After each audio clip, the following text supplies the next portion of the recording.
Bear farted. I'm totally leaving that in the podcast.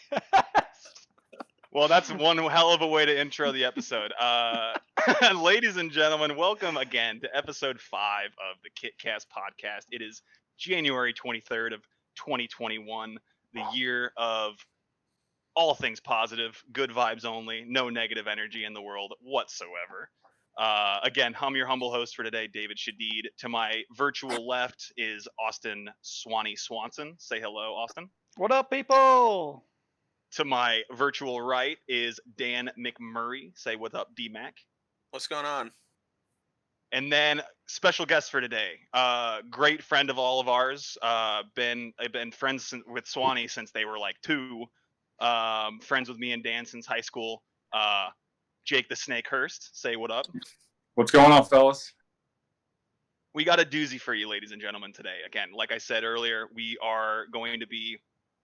This is essentially fight night for us right now. We got Conor McGregor later on this evening going out on Fight Island.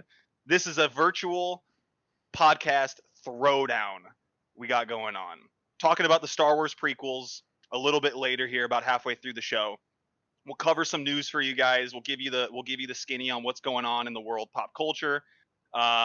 Dan will hit us up with some Pokey Corner, like always. Yep. So Pokey fans, stick around as well. But the main event of the night, obviously, is the Star Wars prequels. Infamous, legendary,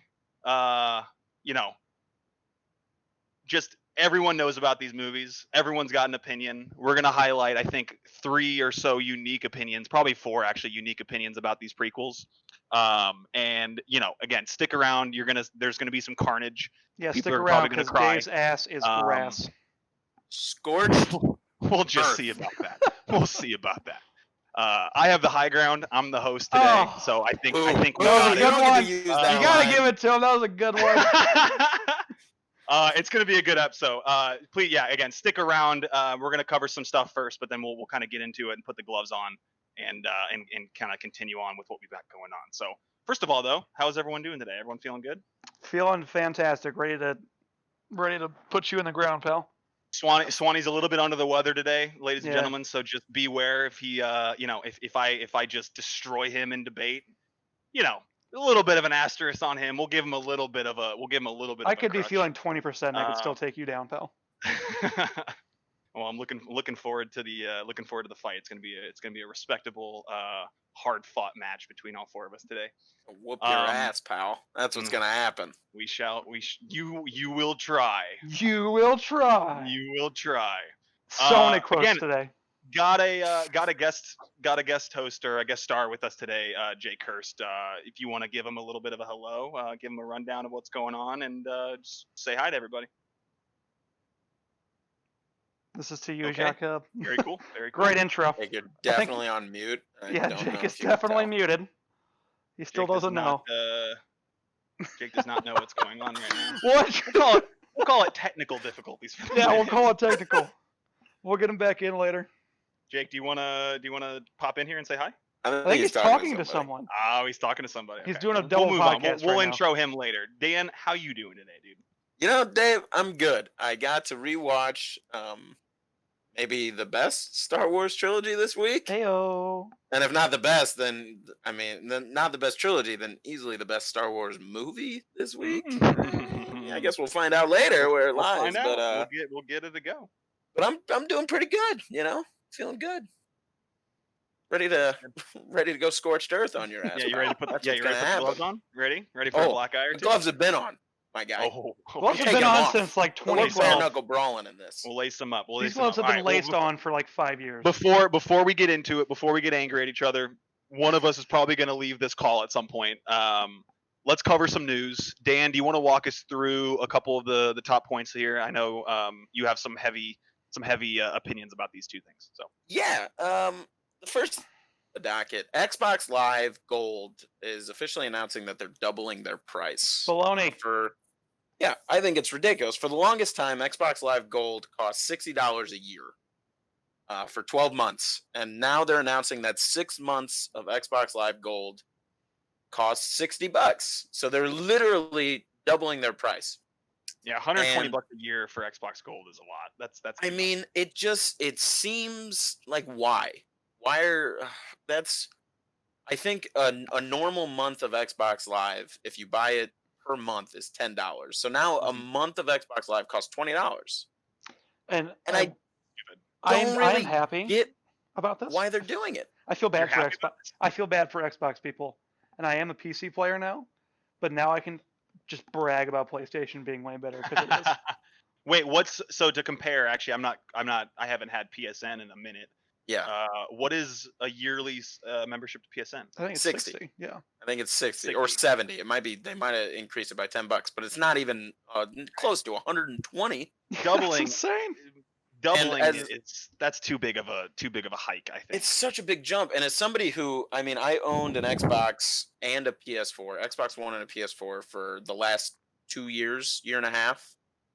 And as somebody who paid for both at one time for almost a year, Mhm. it's crazy to me that, Yeah. I mean, Xbox is, I guess they're counting on their loyal fan base who already pays for it, that they're just going to keep paying for it. But seems like you're really giving Sony and PlayStation just free reign to be like, hey, if you want to play games online with your friends, come over to us. We are half the cost. Well, Right. Yeah. I don't get it. Even I really to don't the get it. point where Xbox Live people can't even play Warzone, which is a free game, without paying 120 bucks. Warzone right. essentially costs $120 now. We just lost Jake. I don't know where he went. But He'll be back if he. We'll get yeah. him back. All good. No worries. I'm sorry to We'll people. just The show recording must looks go on. super weird now on YouTube, but it works. But it's to yeah. me, it's like I maybe that's the reason. Maybe they think there's a ton of people only playing free Fortnite and free Warzone that we're just gonna hike up the cost for them. Which I guess I Yeah, I mean- get from a business standpoint, but I Yeah. also don't get it because you're really That's a you're gout. really That's a alienating a price big hike. part of your user base. Yeah, it's not like Netflix when they're like under the table and they're like, "Oh, we're gonna increase your monthly subscription by $2 or whatever." $2, yeah. This is Um, literally a $10 a month increase. Yeah, a two times increase or a double in price is ridiculous for It's a bit a redonk. yearly membership. It's crazy. Did we maybe did we their get Jake analytics Hurst back, by the show- way? Yeah, do we have Jake back in here? I'm back. Hey, he's back, baby. Hey! Just pausing here. Hey, Sorry. not a problem. Not a problem. Yeah, I think that's a little bit much. Don't know how that's gonna affect their player base. Maybe people move on and they do drop it back down or whatever. But that just seems too high. I don't think their people are gonna be happy about that at all. Right. No. And I haven't seen they also do their Xbox Live Game Pass thing, which you can get on PC and it allows you to download a bunch of games. It's like a digital, service for games instead of TV. So if you pay for it monthly, I think it's it was $20 a month. I don't know if that's gonna go up too. I think it has Because to, right? I mean, if Right. you would think. well, because getting that subscription, that's the word. Yeah.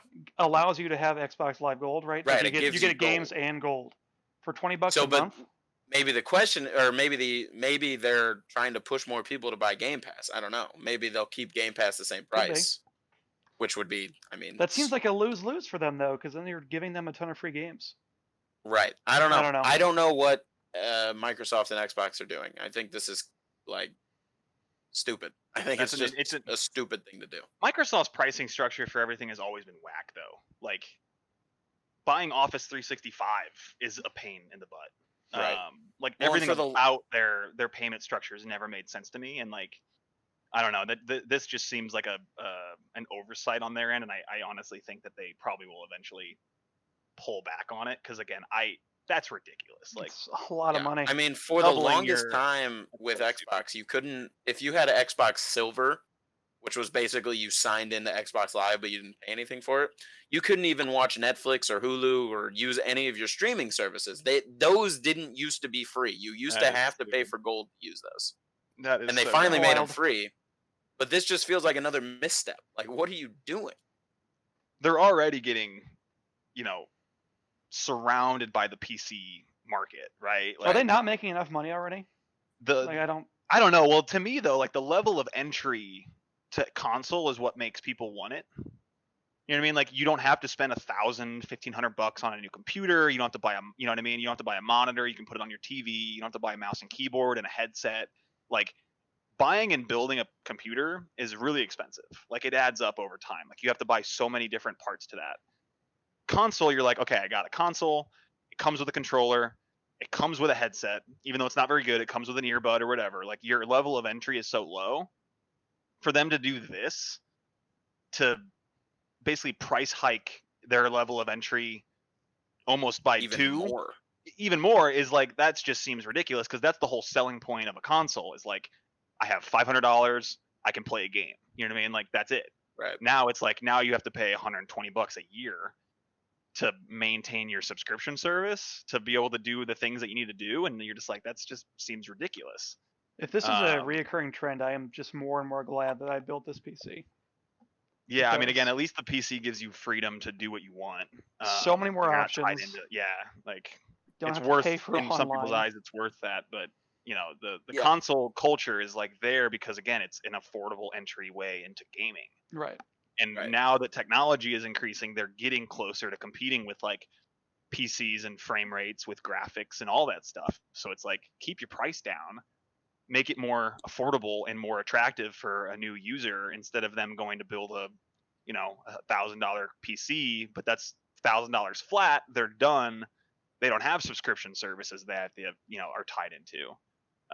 Seems a little ridiculous. I'm not sure they'll stick with that, but we'll see, I guess. Let us know what you guys think though.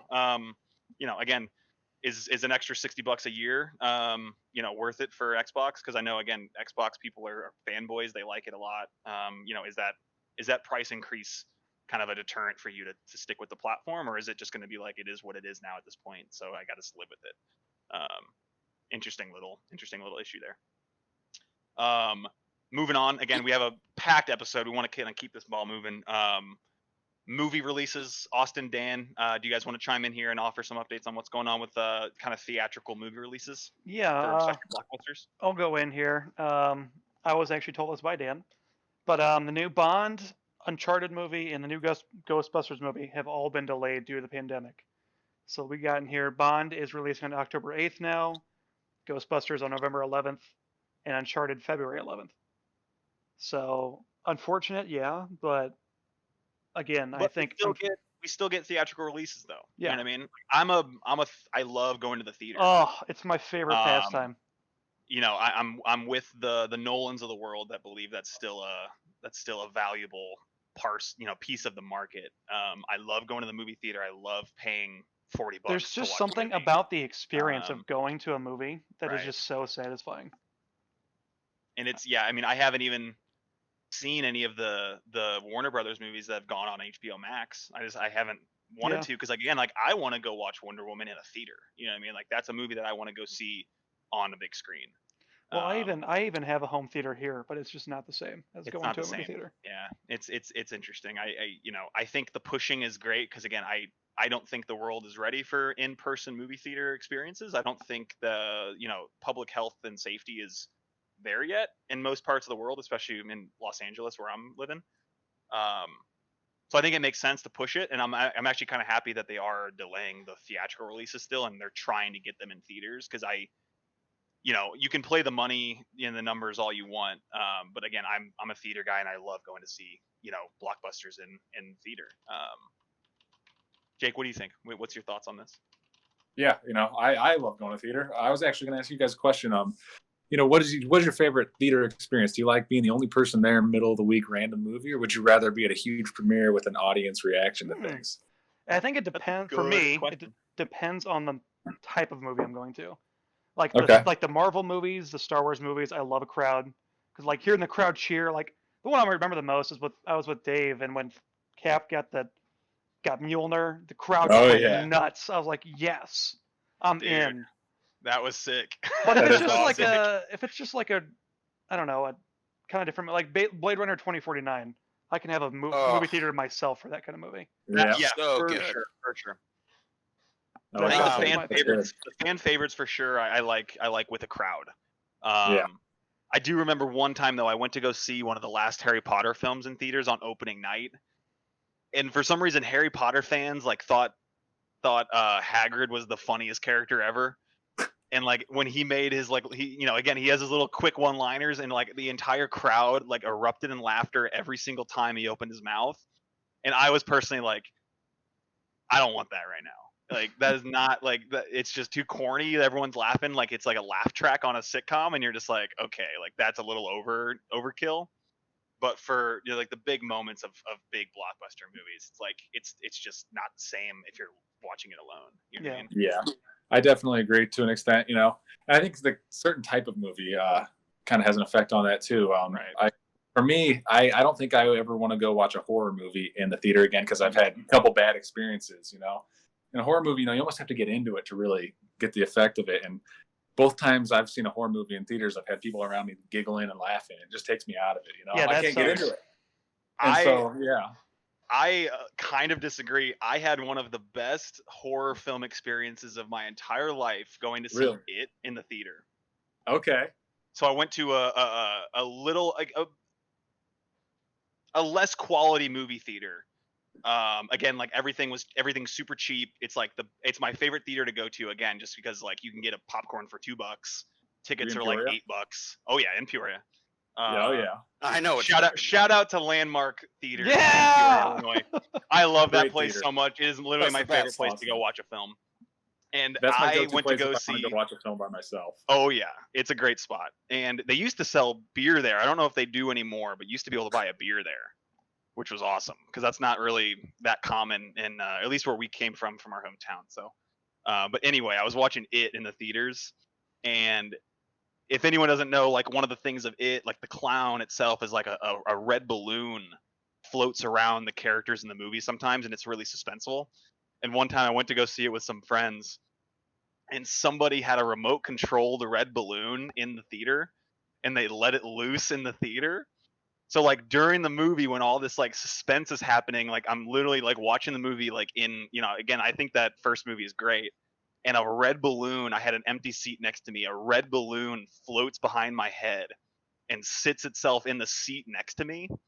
And I was shaken to my core.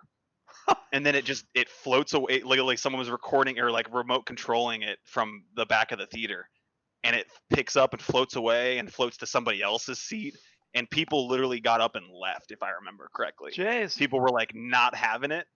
And it was literally the most like chilling experience ever. And then at the end of the day, I was like, that was incredibly fun to just have that like little bit of like jokey kind of thing go in the theater and like can do that in your living room. It was awesome. I love that moment so much. That's awesome. Yeah, it was. So yeah, I guess for scary movies, it depends what kind of experience you want to have. Do you want to be freaked out, or do you want to have a couple of old ladies laughing at everything that happens because it's pretty cheesy? So I guess it's really up to the eye of the beholder. Yeah. Right. But that was just like a moment that I'll literally like is probably one of my favorite theater moments, and it came from like a horror movie. But I do agree with you, like it can get a little overkill at some points, and you're like, I just want to be alone and feel scared. Yeah, I think it depends on the movie for sure. Like big blockbusters, I love when a crowd is in and they're cheering. Like Avengers Endgame, probably the last big blockbuster I saw. I mean, when you guys said Cap catches Mjolnir, I mean, I have tears streaming down my face, of course, because it's sorry, not laughing because I cry. It's a cinematic masterpiece of a moment, and oh my god, it's so much fun. But like, I also saw the Mule back in college, and I was just I was alone in the theater, not doing anything, and it was just really fun to kind of just watch this movie, this suspenseful movie. It didn't have to worry about any audience distractions. So, yeah, I agree with you guys. Definitely depends on which movie you're going to watch. Yeah. Question for all of you, actually. I want an answer from everybody. Do you think, to what extent in the next 5 years are movie theaters a thing? Like, in what capacity? Are they becoming more of the boutique movie theater where they show maybe 1 or 2 films every week? Or are studios still going to start rolling out their blockbusters every again, once the pandemic is kind of settled and everyone kind of goes back to a normal life, do they still release their movies in theaters, or do they go straight to streaming? I have 2 things here. I have what I want to happen and what I think is going to happen. What I want to happen is movie theaters stay the same, show all these kind of movies because it's great. But what I think is going to happen, like you just said, they're going to cut down their selection. These smaller releases are just going to go straight to a streaming service, where then in the actual movie theaters, you're just going to get the Star Wars movies, the Marvel movies, the the big blockbuster movies, and that's all you're going to get, really. Is that a bad thing though? Like, I don't know. How many Yes movies and do you see no, that aren't because blockbusters? I know several people who go to movie theaters just to watch those smaller movies because they're not into like the Right. big blockbuster Marvel, Yeah. Star Wars stuff. So now it's just them watching on TV at home, which makes them even less social. And I don't know. I hope they stay open like that, but I highly doubt it. I think the question is, at what point do those small movies become financially unviable for studios to Yeah. put in theaters? Like, if you can get a movie on a budget of $20 million and it makes back its budget plus enough money to, at least break even, if not profit, well, then those movies will always stay in theaters, because if you can make a profit, they're always going to be there. Mhm. I think the problem is that we're seeing more and more, especially recently and before the pandemic and probably after, people just aren't going to be spending that money to go see smaller budget movies Mhm. unless it's, got a really good director behind it, or it's got a really good actor in it, or something of that sort.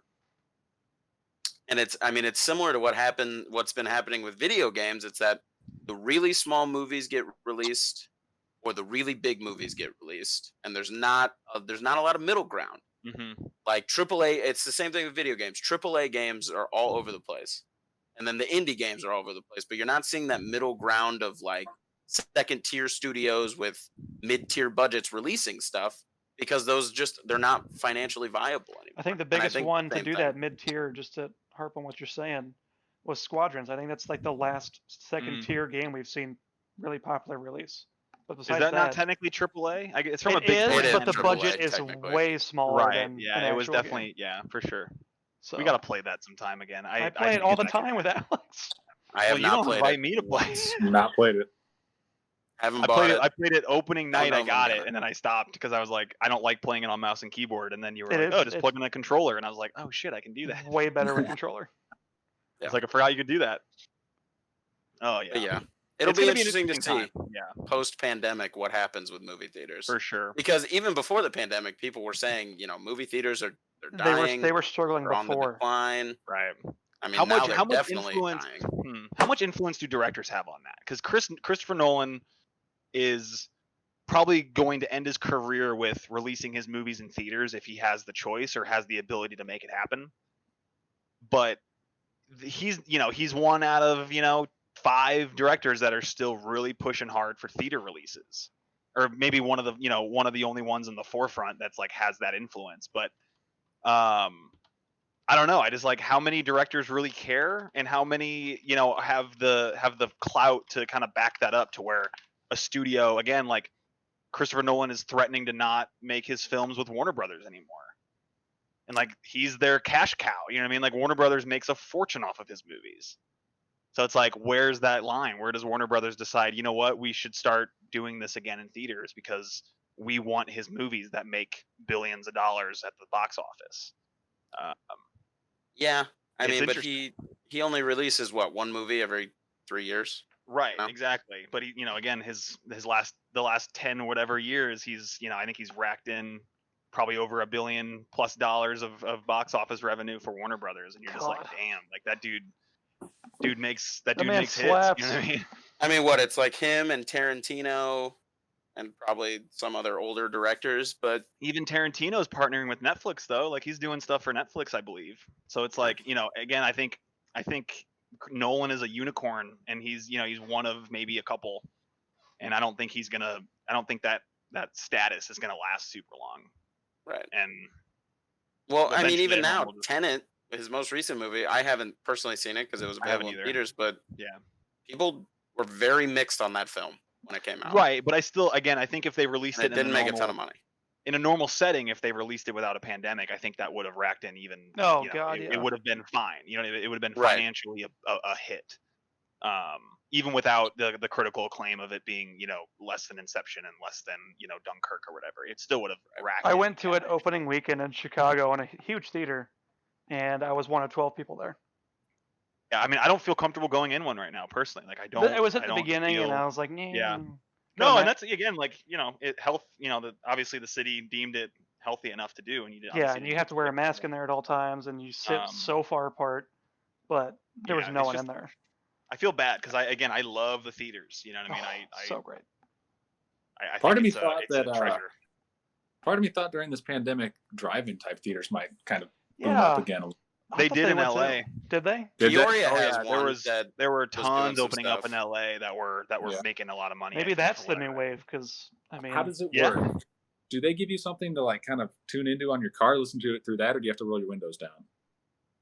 I don't think know now how they have something you can tune into in your car. Yeah. Well, no, they used to broadcast it on the radio, I believe. So Okay. back in the day when Mhm. they were like actually a thing, you would pull up and I think you turn on a specific radio station on your radio, and it broadcasts the audio from the movie. I Yep. think that's Yeah. how it worked. If I think anyone that'd be is awesome. listening and they have a better answer, let me know. But I'm pretty Because sure a that's lot how of- it worked. A lot of cars these days have pretty good sound systems. yeah, that you could be a know? really cool Right. thing. Yeah. So, And we'd have to look up what they do, but I think they just do a radio broadcast of it. Yeah. Which is interesting. New idea: the Kit Cast Drive-In. Kick-Ass Drive-In coming to a town near you. Maybe TBD. Probably not. TBD. Yeah, we'll put the TBD after it. Once you get a couple of those big sponsors. Oh yeah. But yeah, to kind of Anyway, wrap up Yeah. what we're talking about, this is the second time the Bond movie's been delayed. This Oh is yeah, the that's what first we were time- talking about. I'm Right, so yeah, excited until for that we went on movie. a I want large to watch tangent. that movie so bad. The Bond movie. I want to go see it in theaters, but if it releases to streaming beforehand, I'm still gonna pay for it because I want to see that movie so bad. Yeah, I think it's gonna be I am great. so excited for that movie. It's Daniel Craig's last turn as Bond. It's Rami I think he's Malek gonna kill as the villain. I think it's gonna be really good. I'm To my knowledge, this is Ghostbusters' first time being delayed. I have not had a lot of knowledge. And then Uncharted, which has had a lot of news lately, it just got its release date announced, and they've been filming and stuff. But now it's delayed till next year, and it was supposed to come out this holiday season. Oh, wow. And we've seen it with the Marvel movies, Black Widow, The Eternals. That's a Tom Holland one, right? Yeah, Tom Holland yeah, is in Uncharted. But we've seen it with the Marvel movies. They were supposed to have Black Widow and the Eternals come out last year. Those have both been moved to 2021. We're also seeing just the entire release date of their Disney Plus shows got moved back a calendar year. So the effect the pandemic is having on movies and TV is real. And I'm not sure when we're going to finally start seeing regular release schedules and regular times yet. Because we really haven't had a blockbuster come out in the midst of the pandemic. I mean, Wonder Woman 84 was available in theaters, but it was also on HBO Max right. first day. So it'll be interesting to see going forward what happens with that. We'll see. Yeah, TBD. Speaking of interesting, I want to hear about Pokey Corner with Dan. I do. We got Pokey Corner with Dan. First of all, hold on. We got to come up with a theme song. We're working jingle. on it. Jingle, we're- sorry. Pokey Corner. Pokey Corner. Pokey Corner. We'll with get Dan. something and make sure all the trademarks and whatever we're not committing crimes, but we got to definitely get a are. little bit of a That's theme okay. song. It's too good of a segment I think to not have a little jingle. We live life on the edge here. We'll Yeah. get one of it. So the weekly Pokey Corner with Dan, which we skipped last week because the wallet was a little dry. Fair enough. We all I'm feel not that, made man. of money. Can't just be buying Pokemon cards all the time. How much So I does a went to pack my go? local- How much does a pack go for nowadays? A pack is only like $4 or $5. The problem is Only. That's a That's Well, actually yeah. expensive. That's super 10 expensive. cards. It's like 50 cents a card, and For a most piece of them aren't for a worth piece of paper? the paper they're printed on. That's tough. Yeah. Don't call it a piece of paper. It's a trading card game. Well, sorry. my guy. The main segment of Poke Corner with Dan this week is where are all the fucking cards? I don't know. I can't find any. This does not There sound good. are 6 or 7 stores in the Peoria area where I live that sell Pokemon cards. That I'm confident sell Pokemon cards. There are no cards available in single packs, in elite boxes, elite trainer boxes, and the only crap you can find are the pre-built decks, which don't come with any of the possible rare cards that are worth any money. And I'm not trying to build a deck. I'm trying to collect cool, rare cards. So I don't want to buy a $20 pre-built 60-card deck. I want to buy $4 or $5 packs or a $50 Elite Trainer box so I can collect some cool cards. And it's bullshit. It's bullshit. I don't know what TCG, the Pokemon trading card company's doing. Yeah, Get their shit together. I don't know. I was gonna ask you if you knew what was going on, because again, like, I follow Team Summertime on Instagram, and their Hitch, I think, is a really big Pokemon fan. Yeah. And so they've been kind of doing like a little bit of a weekly Instagram post about them working with Pokemon, and I don't personally know if they've done it in the past or if it's like just coming up now, but like clearly something's going on with Pokemon cards right now in the forefront that's like probably limiting the supply. They're being super popular, but like I'm literally reading that like 3 days ago, people reported that like the Blastoise, I don't know Pokemon, is that pronounced right? The Blastoise? Yeah, Blastoise. It sold a rare Blastoise sold for $360,000. Right. It's the most expensive Pokemon card, beating out the Charizard or whatever. Right. What? But like clearly something's going on in the world of pop culture Pokemon that's like affecting their supply or something. Right. What's been happening is that YouTube and just, collecting in general has really increased in the last 6 months. Just due to COVID. Like probably? 6 months ago, if you had gone to a Target or a Walmart, you'd be able to find, Pokemon cards galore. But now it's damn near impossible. Like, there's scalpers coming in and just buying up everything. There's, third-party vendors that do it. I don't know exactly what it is. I don't know if Pokemon is just not printing enough stuff. I don't know if they're like limiting manufacturing issues with COVID or something. Yeah, limiting their supplies. Or I don't them know more valuable, right? Though, like the less they make, the more money they cost per. I don't know. Well, so I don't know. I don't know what it is. What's crazy to me Hold on is to them now. Is what I'm saying. On Instagram, these guys that like hoard these Pokemon cards, they're posting like, "This is what I've been waiting for, is for Pokemon to blow up," and they're just selling like half their inventory and just making millions. It's wild. Yeah, it's an interesting little market. I mean, like, that's an investment. You know what I mean? Like, as much as like people buy stock, like there was this guy know what they're doing with Pokemon. They know what the value is. I forget his name, but there was this guy who said he was barely making his $400 a month rent, and now he's living in a mansion because of Pokemon. Because he sold Pokemon cards? Yeah, it's wild. Dude, I mean, granted, what'd you say? Speaking of that stuff, man, anybody play the Mega Millions last night? I really thought I had it. Did you get any numbers? Did you win? I hit the Mega Ball or whatever the last number is. I don't know. Damn. Yeah, I have in my life I have bought maybe one lottery ticket. It was I don't ever play, and the Powerball and the Mega Millions this past week were huge, so I got it. Yeah, what is it right now? It was at $1 billion. So did someone win?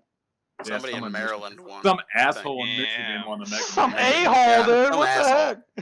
What an asshole. What an ass. Didn't they know that Jake Hurst could pay for our trip to New Zealand? Turn it in. He shouldn't turn it in. We want double the pot next week. You heard it here first. Double it up. Roll the dice again. That's crazy, though. That's such a lot of money. I had my whole life planned out. What is it? 20% though goes to taxes or something? 25? If you do the lump sum, they'll withhold a certain amount. Okay. Yeah, I think it depends where you live. Yeah. You're fine. I would still take 75% of $1 billion. Oh yeah, I only get 750 mil. Shit. Put it in the stock market, make it back. You got it. Exactly. Yeah. Jesus. But yeah, to kind of wrap up Poke Corner, it's really hard to find cards. It's really hard to find packs that aren't like not good. I think you need like to say you can find the here, cheaper packs or the packs that just came out, but packs that were available 6 months ago just aren't on the shelves. And it's not because they wouldn't sell well; it's because they're selling too well. So it's really annoying. Maybe you'll be like Charlie and Willy Wonka. You'll just find that pack, find the golden ticket, and you'll we can not work anymore, and you can just give us some money too or something. That would be the dream. So yeah, next week I'm gonna venture outside the city a little bit.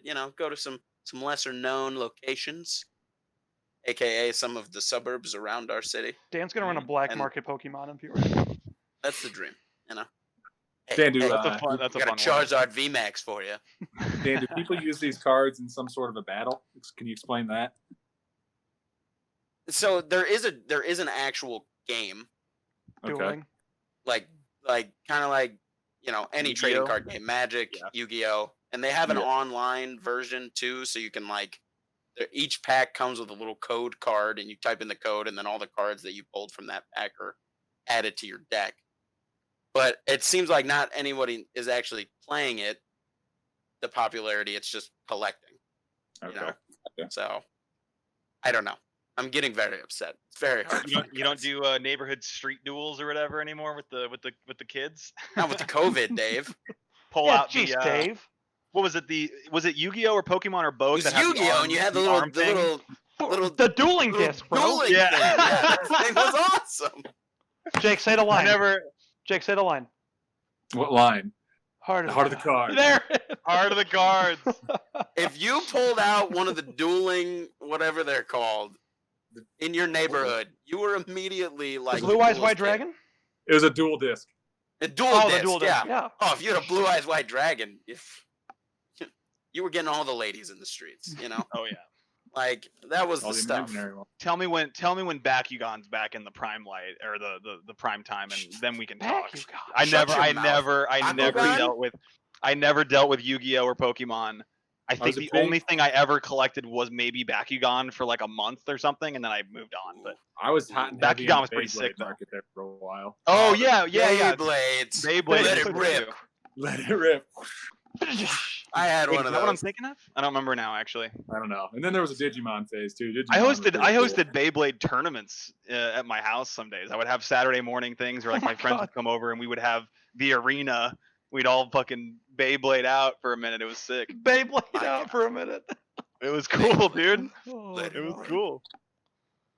Dude, Oh, that was yeah. a That's fun all I one. have for That was Poke a fun Corner. one. There's no cards this week. I pulled cards, but none of them. Sad were day. good. Sad day. was We'll a hit sad you. day. Yeah, we'll make sure we bring it back next week. Hopefully we can get a diamond. You might drop hear or another two. rant, honestly. If That's all I right. Can't Hey, find any cards, we'll which keep the maybe we'll it should keep the be. viewers posted on what's going on in the world of the Pokemon market. You know, it's a big Yeah. big thing apparently. So. Gotta love it. Gotta love it. Keeping it in the Gotta prime catch them time. all. Yeah, gotta catch them all. Oh my God. All right, well, I think that's a good segue. Again, we love doing these podcasts, but none of it would be possible without our sponsor. So here's a quick word from our sponsor. Yeah. You did it! Proud of We you, did bud. it. Did you see Thanks, me guys. keep highlighting it to make sure you got it? For those who didn't know, we did a couple test recordings of this beforehand, and I butchered the intros, so we had to do it a couple times, and it was funny. So It was awesome. glad we got that one worked out, and I was able to add in the pauses when I needed to, so we can add the sponsor in. All right, guys. Everyone take a breath. Everyone get ready. I We love got our hearing your glove. guys' breaths in the mic. It We're sounds so lacing good. them up. Good. You know, Sure again, the if viewers did too. if we duke this out in the right way, we got a battle going on, and this is popular and it picks up, we'll all be able to buy new microphones so we don't sound as crappy. This is a big one. This is That's what what your mom they've said. all been. This is what we've all been waiting for. You couldn't even let me finish my line. You had to go into a mom joke. You couldn't even let me finish. I'm so sorry, It buddy. was good. It was Whatever. a good one. It was good. It was solid. Sorry, that's it for the year. All I'm right, done. guys. It for the year. That's a lot. Polarizing debate going on today. If for those who don't know, we had a podcast a few years back where me, Dan, and Austin would meet up, try to meet up at least once a week. It didn't ever happen. It was like every other couple weeks. We made it through like 4 episodes. There was a lot and going on. Maybe we'll get into we the have surpassed backstory a our little old bit selves. later. This is our But fifth we episode. are more structured now, and we're all better for it. But we went over one of our highest rated or highest viewed or listened to podcasts was talking about The Last Jedi. And one of the major things we always wanted to do was talk about the prequel trilogy. And we're finally there. We've all done our homework. We've watched the prequels, albeit the Disney Plus versions, which are not as good overall, but they're there and they're good. The prequels are the same on Disney They're the Plus. exact same, except for Yoda being changed from a weird doll. I had And Yoda the was old- changed in like 02. I had the old VHS versions back in the day, Boo. and they were tight. Like all They're of them. the same movie. They're well, I'm not doing maybe this with for you again. maybe for the prequels they're similar, but at least the original trilogy Yeah, was okay, this is isn't way the worse. original. Right, this is David. not the On original Disney Plus. trilogy, guy. We did that already. I know. But anyway, what I'm trying to say is this is highly anticipated. We've all been waiting for this moment, and we're gonna dig into it now. If anyone has any first thoughts, want to dig, any initial. Do we want to do the talking same points thing where they we go want- movie by movie and then have a big I discussion? was gonna ask you guys what you wanted to do. There's a couple ways we could do it. I think the most efficient way is to go do each movie like we did last time, and then overall thoughts on the trilogy as a whole. And then Okay. fight. And I mean, we're gonna be We're gonna fighting fight the whole time. I mean, yeah. I mean, I'm literally Never ends. All right. I got my finger or my mouse on the disconnect button because again, this is gonna get heated, I think, and It's gonna get I'm ugly. gonna yell, and I think some of my roommates are gonna get mad, but whatever, it's fine. I'm standing They up. can deal with it. Jake's getting Get ready. a couple noise I got complaints charged. from the neighbors maybe, so we'll see. TBD. That's okay. I can read my initial notes on Phantom if you want me to. I think what we should do again. I think we should just start with episode 1. We should just go Yeah. down the line like Oh, we I did agree. last week. I think that's structured I out well. wholeheartedly agree. I think it's no debate that episode 3 is obviously the climax. It's the best one of the 3. So let's put that away and let's wait for it. Yes. Right. Let's start with episode 1. Swanee, let's start us off. Give us your initial thoughts. Whew. Let's open this up. Let's lace them up. Let's go. Let's strap in. Okay. Let's go. I'm It's so not fun. going through the whole movie, but my notes kind of follow the Right. order of events. First off, some racist ass aliens to start. 100%. 100%. There's some Explain, racist aliens. explain that a little bit. What do you mean? They are, I The think it's Trade like Federation the aliens. Trade Federation aliens. They're like a Japanese intellect. No, not intellect. Well, they're Dialect. Stereotype. Dialect. Japanese dialect, and well, they- it would be yes. Okay. Okay. Anyways, I got beef with those characters too, but probably for a different reason. But I want to hear your thoughts. we'll get there. Well, Obi-Wan and Qui-Gon are on the Trade Federation ship. They do that little speed dash, and I know you're going to complain about that, Dave, Oh yeah. but it's Absolutely. awesome. It's so Don't- great. It's even- awesome. Yes. Oh my god. A point I do want Oh to my talk god. about. Oh my god. It's not awesome. Okay. Sorry. Something I've kind of thought about as I've gotten older is how I feel about. So in the originals, they say the Clone Wars, and it doesn't specify that it's a trade dispute. Right. Also, Jake, I think we're getting a little feedback on your phone. Okay. You just adjust a little bit for me. I think I- since your microphone and speaker are next to each other on the ground, it's probably bouncing into it. Yeah, that's probably what it was. I'll hold it. I like that little pose though. It was I did nice like that. He was little- ready. Oh, yeah. Ah, You were ready getting to go. ready. So what I've thought about is like, I would have loved to see. There's this race in Star Wars called the Oozang Vong, and basically these species cannot be affected by the Force, and they're heavily influenced by the dark side. So I'm just thinking, like, what if Palpatine used them instead to start the Clone Wars? Where's that in canon? Does that pop up in the It's in the Clone EU. Wars, or- It's It's in the the EU. EU. This was before all the Disney crap, so it Gotcha. was canon, but now it's not. Disney crap. I mean, Disney good crap. stuff. So there's You're this race crap. called the Oozang Vong. You can't use the Force on them; they're not affected by it at all, and they can actually, some of them can actually use it. So they're super to the Jedi. They're a huge threat. What bugs me is these stupid droids that are a threat to the Jedi. Like, I don't get how a Jedi ever dies to a droid. A droid has never been a threat to a No. Jedi. It's like a stormtrooper. Yeah, So- they're just inept. They don't do anything.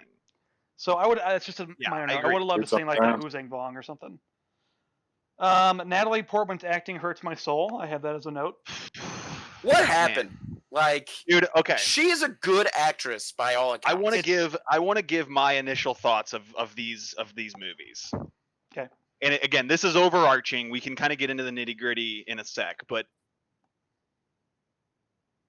correct me if I'm wrong. George Lucas directed episode 4, correct? Yes, He didn't direct 5 or 6. No. correct. George Lucas directed 1, 2, and 3. Yes. Correct. Like purely just directed it himself. No Yes. co-directors, like no one else hopped in. I think George Lucas is a bad director. I don't disagree with you. I would 100% agree. I think George Except in the Lucas has case of never Revenge of had. the- I think George Lucas has never had a genuine human relationship in his life, and he does not know how to write dialogue for people that have relationships together. Facts.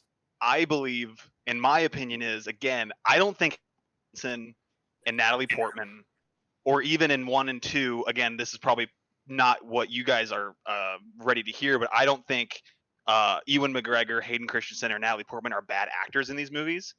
I just think their writing and their dialogue and the direction, and probably a little bit of their pacing and editing, a little bit too, just did not do them justice. And when I'm watching these movies, especially 1 and 2, when I'm watching these movies, it's like I'm watching a high school stage play, and everything just seems like they're rehearsing their lines for the actual inevitable shooting, but they never actually shot the thing. They were just rehearsing their lines while rolling camera. Like, nothing feels genuine ever in 1 and 2. Like, ever. Ever? That's kind of nothing. I think young Anakin has the best dialogue of any character in 1 and 2. Or I'm sorry, in 1. I'm sorry. It has the best dialogue of any character in 1. But again, he's a 8-year-old kid, and it was fine to write him corny because 8-year-olds are corny already. So what he was saying felt real, and nobody else felt genuine. You're saying young Anakin was one of the best? Dude, I think when I'm watching episode 1, every time I see young Annie, I'm like, I believe what you're saying is true. When I watch anybody else, I'm like, you guys are forcing it so hard, and nothing makes sense ever. You can't tell me like Qui-Gon didn't steal the show in 1. Qui-Gon did a great job. Thank you. Qui-Gon is good in 1. Qui-Gon's okay. He's okay. Qui-Gon's he does fine. everything that the council doesn't want him to do because he's dope, and he knows they're going. I'm not Great talking about character. exposition. I'm not talking about character direction or exposition. I'm talking about just pure, utter dialogue back and forth, and nothing ever feels right. It just feels off. Like, literally, I wrote down every scene feels like it's on a theater stage, and it's littered with exterior establishing shots. But then when you cut to the meat of the scene, it's just littered with nothing. Like, it just feels like nothing. Okay, I can sympathize with you at the end when Natalie is pleading to the Gungan leader, and she's like, what's her line? I ask you to help us. No, I beg you to help us. I'm like, oh, that just hurt. That's how she said it too. Like, exactly how I did. That's even with the intro scene with, again, the I can't remember their species, but the people that are dealing with the trade issue or whatever from the bad side. You just call them the Trade Federation aliens. The Trade Federation aliens. First of all, they're puppets, but they never. Well, I think they're puppets, but their lips never match what they're saying, which is so easy to do. And I don't know why they didn't. It's because they didn't have dialogue. Part of the charm, Dave. It's not. It's just not. It's just not. Yoda in the original trilogy has better lip matching to his dialogue than they do in these movies, and like that's just to me it's lazy filmmaking. Do you think it was on purpose? I don't know, and if it was, I'm like, dude, why? Like, you're already trying to make your audience suspend their disbelief. That's the whole point of a fictional fantasy or sci-fi movie, is for your audience to suspend disbelief. The least you can do is give me a character that sounds like they're actually speaking.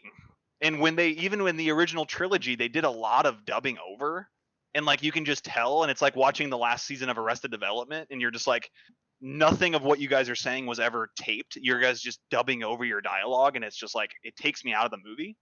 And it happens every minute of this film.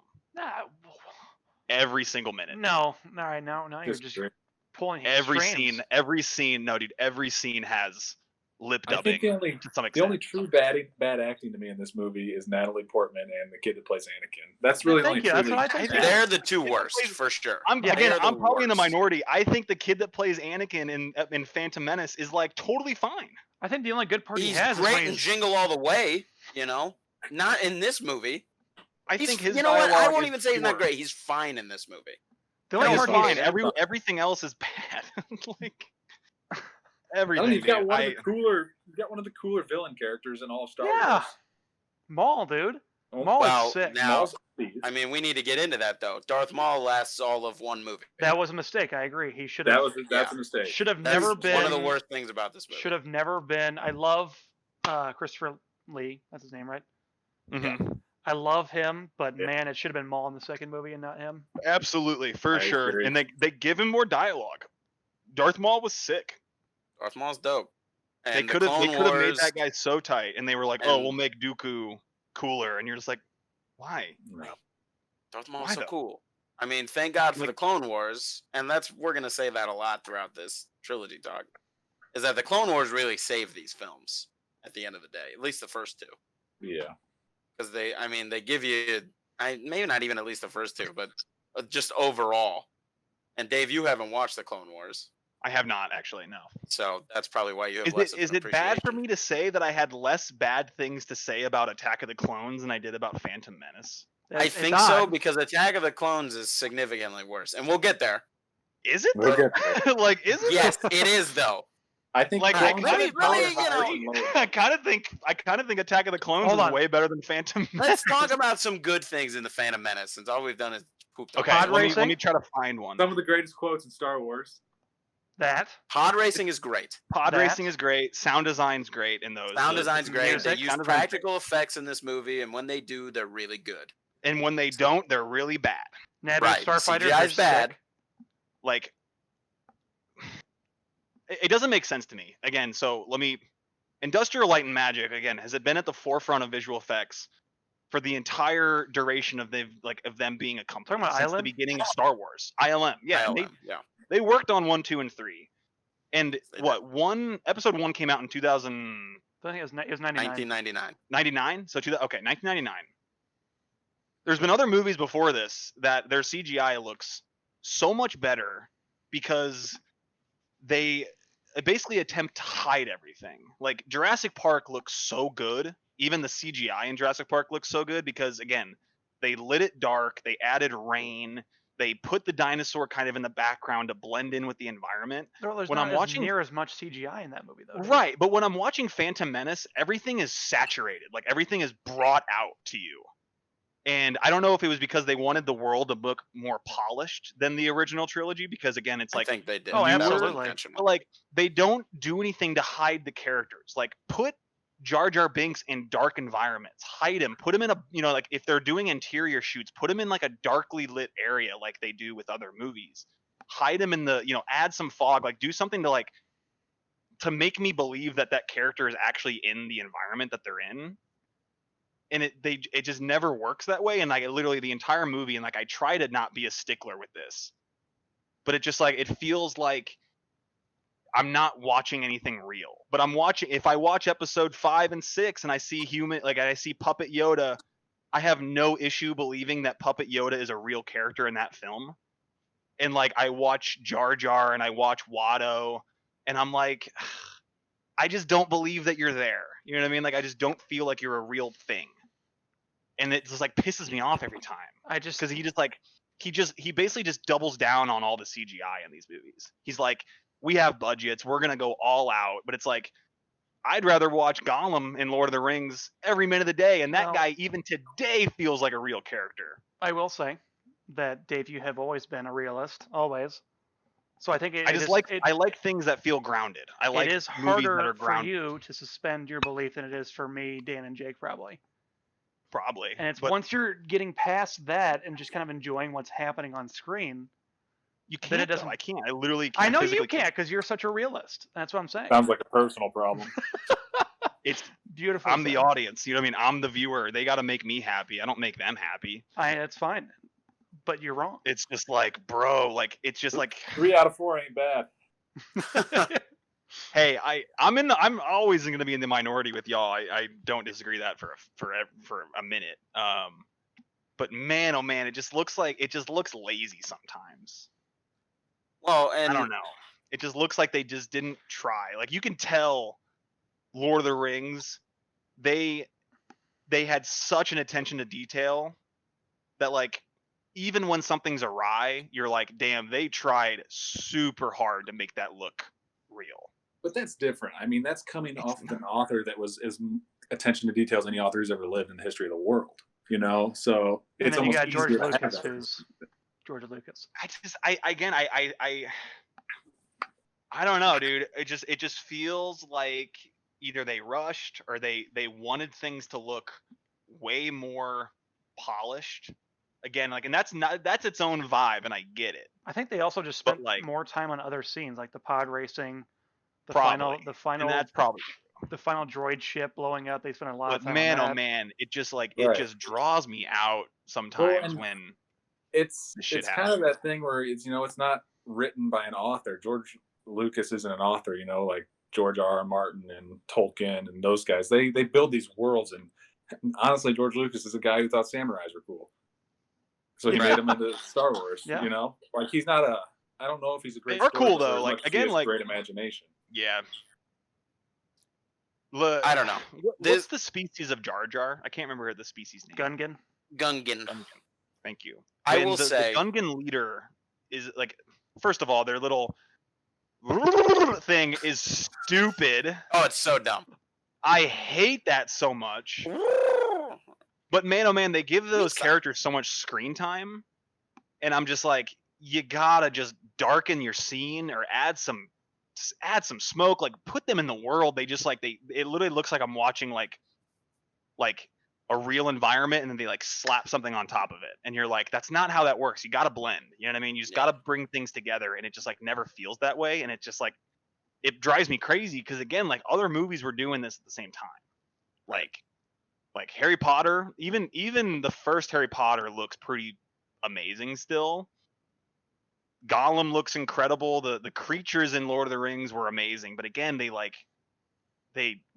brought them into the environment, whereas like this movie just feels like they don't bring anything in. They like pull everything out on purpose, and I'm just like, like I just don't like that's the problem. Like, you know, it's similar to what happened in The Hobbit versus Lord of the Rings. Right, Like Lord of the exactly. Rings looks way more realistic than The Hobbit most of the and time. Which is it crazy. just looks lazy.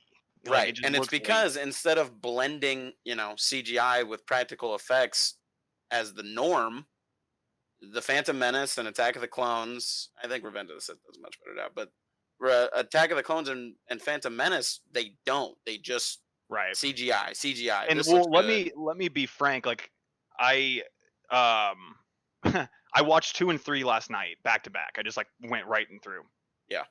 The difference from 2 to 3 incredible. is Wild. absolutely incredible. Is wild. Wild. Like the opening dog fight. In Okay, hold 3, it. No. We're not. No. We're Phantom Menace Oh. first, guy. I'm sorry, but like they're just so polarizing. They don't feel like the same series. You know what I mean? Right. Like, but you watch 4, 5, and 6, and you're like, those are the same world. Those feel all together to an extent. But 1, 2, and 3, you're like 1 and 2 are just like, where were you? And then 3, you're like, whoa, you like tried, or like what happened there? Like, did you come up with a breakthrough or something? But you're just like, they don't feel blended together. I think like, 3 they kind of I don't always knew. They always kind of knew 3 is what we were going to do, and they kind of forced 1 and 2. We have to build something. Yeah. Dude, they should have just done That's at least 3. that's We at didn't even least what it need feels 1 and like. 2. Well, Yeah. and just Oh, focusing okay, on now one. this is Give getting me to my the point of give me the scroll wheel for 1 and 2. You know what I mean? Like, No. give me the intro credits, and that's all I need I from will those say, films, bro. with Like, just give me 1, the setup. I think it would have been better off. We really didn't need, and it pains me to say this, we really didn't need to meet young Anakin as a child. I kind of agree. I would have loved to see like just an Obi-Wan as a Padawan / really young Jedi Knight kind of origin type thing, him and Qui-Gon, and then Qui-Gon dies, and then at the end of the movie he could meet Anakin. I think the Phantom Menace has a lot of narrative issues compared to other films, even in Star Wars. I think the ending scene suffers from the same thing as Return of the Jedi, is that there's just too much going on. There's too many different segments that we're jumping into. Like, I don't care about the Naboo ground swell with Padme and the soldiers. I don't care. I really don't.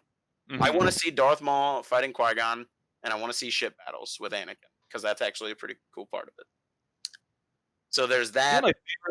Yeah.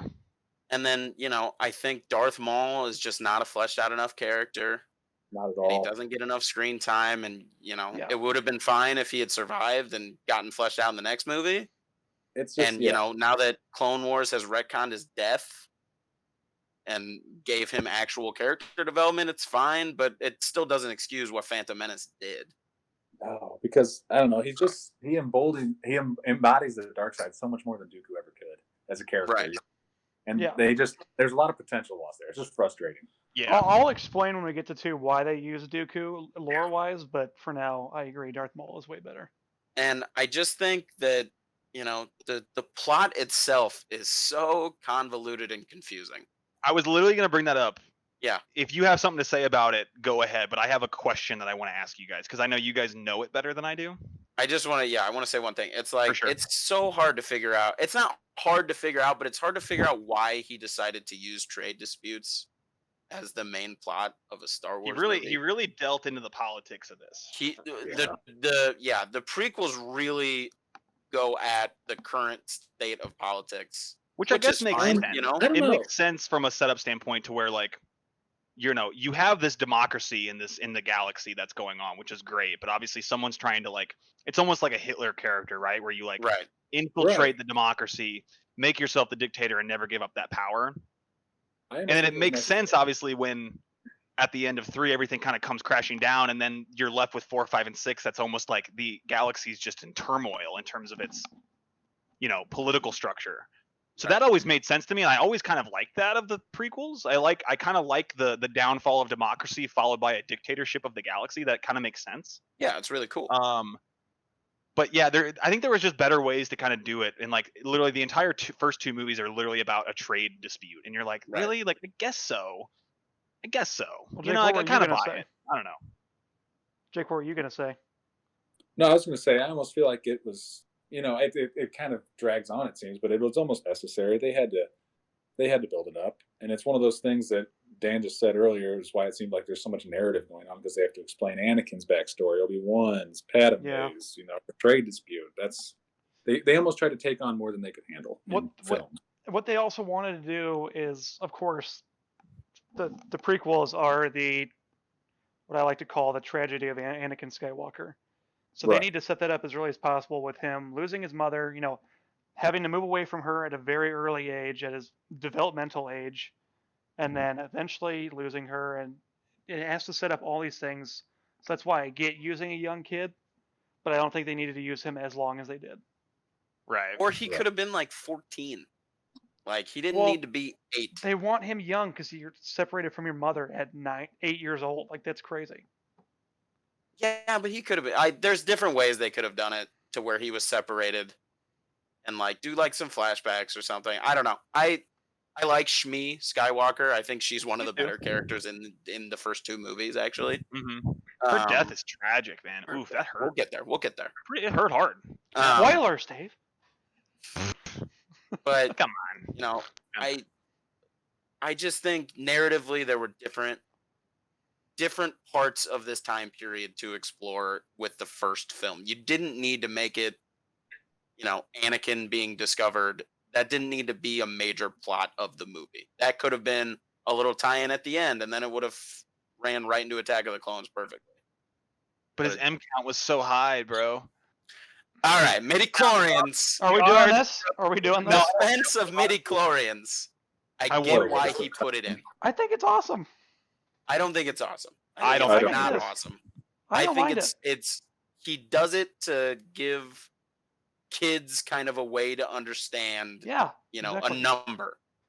But I think that ties into the more problems with this movie is that this one is so aimed at children, whereas the original movies, the first 2, they're made for literally everyone. They don't just cater to kids or adults. They cater to whoever's going to watch it. That's a good point. And are the prequels made just to sell toys? Maybe. Kind Right. And, it kind of feels like that for the first 2. Like, I'm a staunch defender that you should watch the prequels, but we're focusing on Phantom Menace now. I really don't think it's that great.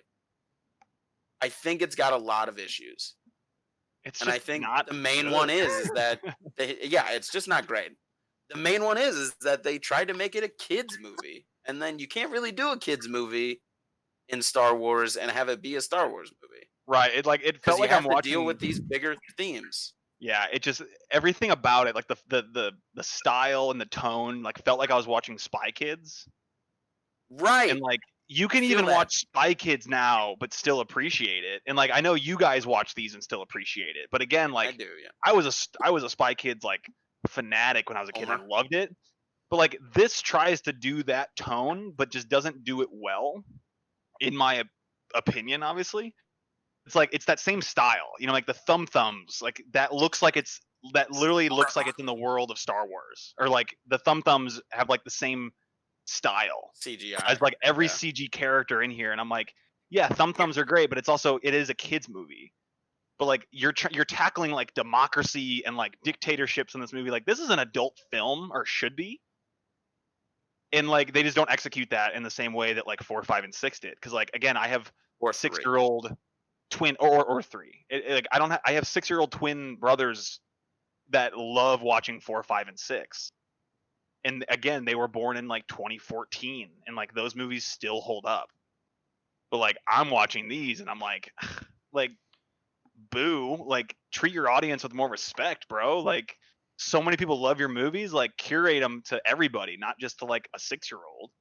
Yeah. I don't know. Okay, I think we should go over a couple more of the bad things, and then we should switch to some of the better things. So does anyone else have more bad things to say about this? I have one question that again I'm genuinely curious about the answer to. I want to know if you guys can answer this for me. Go for it. So you're telling me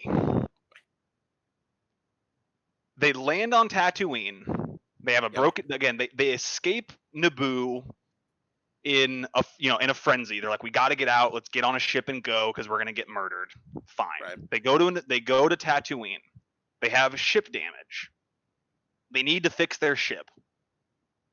The only way that they can get the parts to fix their ship is to essentially sponsor an 8-year-old kid in a really dangerous and like honestly like again like in like the risk or the chances of him winning a race in this like super extreme dangerous racing event, that's your only way to get enough money or to have the collateral to get the parts you need to fix your ship. Like you literally have a queen on your ship who has money and resources and power in the galaxy. Dave, you're telling me that the only solution that you have to get the parts is to do that? Yes. You're missing a key point. What's the key point? Well, what am I your missing? Key point, Jake? I think the key point of the race isn't he make a deal if Annie wins, he can take him. Yes. They could do that with any other. They could do that with any other solution. Okay, first off, Queens in Star Wars don't have debit cards. They can't just summon their money. Dude, did you if they contact, you're not. I'm listening. I'm sorry. If they contact anyone using their comms, the Trade Federation can come there and swarm them, and they're screwed. 3, Qui-Gon can feel something that's going on with Anakin. He knows that he is way more powerful than a vast number of Jedi just as an 8-year-old kid. So he knows he's going to win this race. And he even said it. He says, like, nothing happens by chance. And 4, I think even if Anakin looks like he was going to lose, I think Qui-Gon was going to intervene somehow and make him win, to be honest. Probably, I don't know. Just a theory. But there's all these things that, yes, it's weird, but like, I mean, this is a planet of gamblers and bad people. No one's just going to give them a hyperdrive. It's a bunch of gamblers and drunks and fudgers who just want to make a pretty penny. So Qui-Gon deceives, not Sebulba, what's his name? Oh, I'm blanking. Watto, thank you. Watto. In his own game. Yeah, for sure. So it does make sense. Is that little Lenny? Okay. Yeah. I think what you need to do is look at the original trilogy and all the coincidences and things that had to fall in the right place. If you're gonna look at it through that lens, you got to look at Phantom Menace and Attack of the Clones the same way, right? Yeah. Again, I thought like that's like 80% of the movie is like that narrative is like, oh, we escaped this planet, now we need to fix our ship. Like when does the pod race like ends? At like halfway through the movie. So it's like 50% of the movie is like all about that. And I'm like, yes, Qui-Gon can detect like he's a Jedi or he can detect something's off with this kid or something about him is special. Midichlorians. But I'm like, you're gonna just like that's your way of getting off this planet to like save everybody is like gamble your ship, which is again like way more valuable than the parts that you need. So you're like, I'm gonna put my ship up, which isn't even mine, but I'm gonna put my ship up for this kid to race a thing, and if he wins, I take the ship and the parts and the kid, and Watto gets nothing. It's like it just didn't make. I don't know. To me, it just didn't make sense, and I was like, that just sounds stupid. But I kind of get what Austin's saying. It makes a little bit more sense that way. Nothing happens by chance, man. That's all I can say. I guess Does so. anyone Even when else Qui-Gon have- quits, or not quits, but cheats and makes the die fall in a certain way? Because, like, you know. Does anyone else have bad Yeah. things that they need to talk about before we start talking about some of the actually No, good stuff? I think in we've this had movie? plenty of negativity. All right, Plenty. I'm gonna start. I'm Duel good. of the I think I'm good. Fates and Oh, the final lightsaber battle in this movie Oh. are awesome. they had to Duel of the slow Fates- Ewan down because he was moving too fast for that fight. Yeah, Duel of the Fates is probably the second best piece of music that John Williams came up with for these movies, right behind just the original opening and right in front of Imperial March. Mm. Because Duel of the Fates is so good. So And it's good. used so well. The music is in really 1 and 3. Yeah. And I think the choreography for the Phantom Menace lightsaber battle is really good. I like how Qui-Gon and Obi-Wan work as a team. I like how, there's this one scene where Obi-Wan faints and then Qui-Gon goes in to attack. And it's like, man, you can tell that these two have been training together and they fight together a lot. There's just little things like that. And then when Qui-Gon gets killed, Obi-Wan falls back on his training, doesn't lose his cool, and eventually is able to win. And I think a lot, one of the main criticisms of this movie and the prequels in general are too choreographed fights. They're too choreographed. They're over choreographed. And I A think little bit, but I think George explains it, and it's kind of explained itself, is that this is Jedi in their prime. This isn't Luke, handling a lightsaber for the first time against Vader, and Vader just toying with him because he doesn't actually want to kill him. These are fully trained, have been training for years, if not decades, Sith and Jedi. So it makes sense that they would be really well versed in how to fight. So I think it's great. I think that's the strongest thing this movie has going for it, is that fight scene and Duel of the Fates itself. I think the other strong thing it has going for it is kind of what I said earlier, is what it's doing in terms of setup for Anakin's story. I know it's kind of meh, but it is setting up a lot. I mean, there's several scenes I haven't written down. Like at the end, Palpatine says to Anakin, "We will watch your career with great interest." I mean, if you know he's the Emperor, that's kind of a cool line to listen to. And also the music at the end of Phantom when Qui-Gon is at the kind of like the funeral burning thing.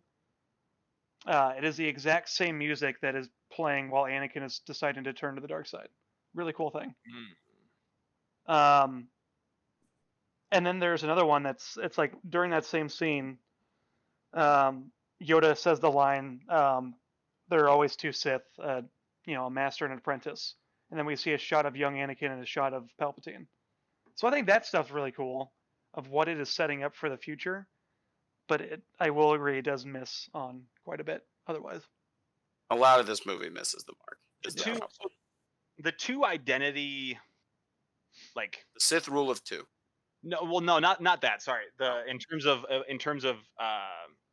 Palpatine being the not I guess the chancellor, but the senator, I guess in Phantom, right? He was a senator. Yeah. At the Senator Is of that- Naboo. mystery. Like Um, they're supposed to portray him as being this comb back politician for the Republic, but then also masked himself when he's on hologram chats with more imperial evil people. Is he is the audience supposed to think that those are two different people? I think it's I don't more think so. like if you figure it out, you figure it out. I mean, Yeah. because in 3 it's blatantly obvious, and even in 2 it's. Yeah, again, I wasn't. I mean, sure they because hint I'd at it seen heavily. them I so don't many think it's times, supposed to be like a. It's more like a tongue in cheek for the people that watch the original trilogy, and they're like, "Oh, this guy, he's the guy." because they And then kinda for do people it- that haven't, it's like a little like, "Oh." well, who's George has this been guy?" quoted saying he knows everybody. He knows that everyone else knows what's going to happen.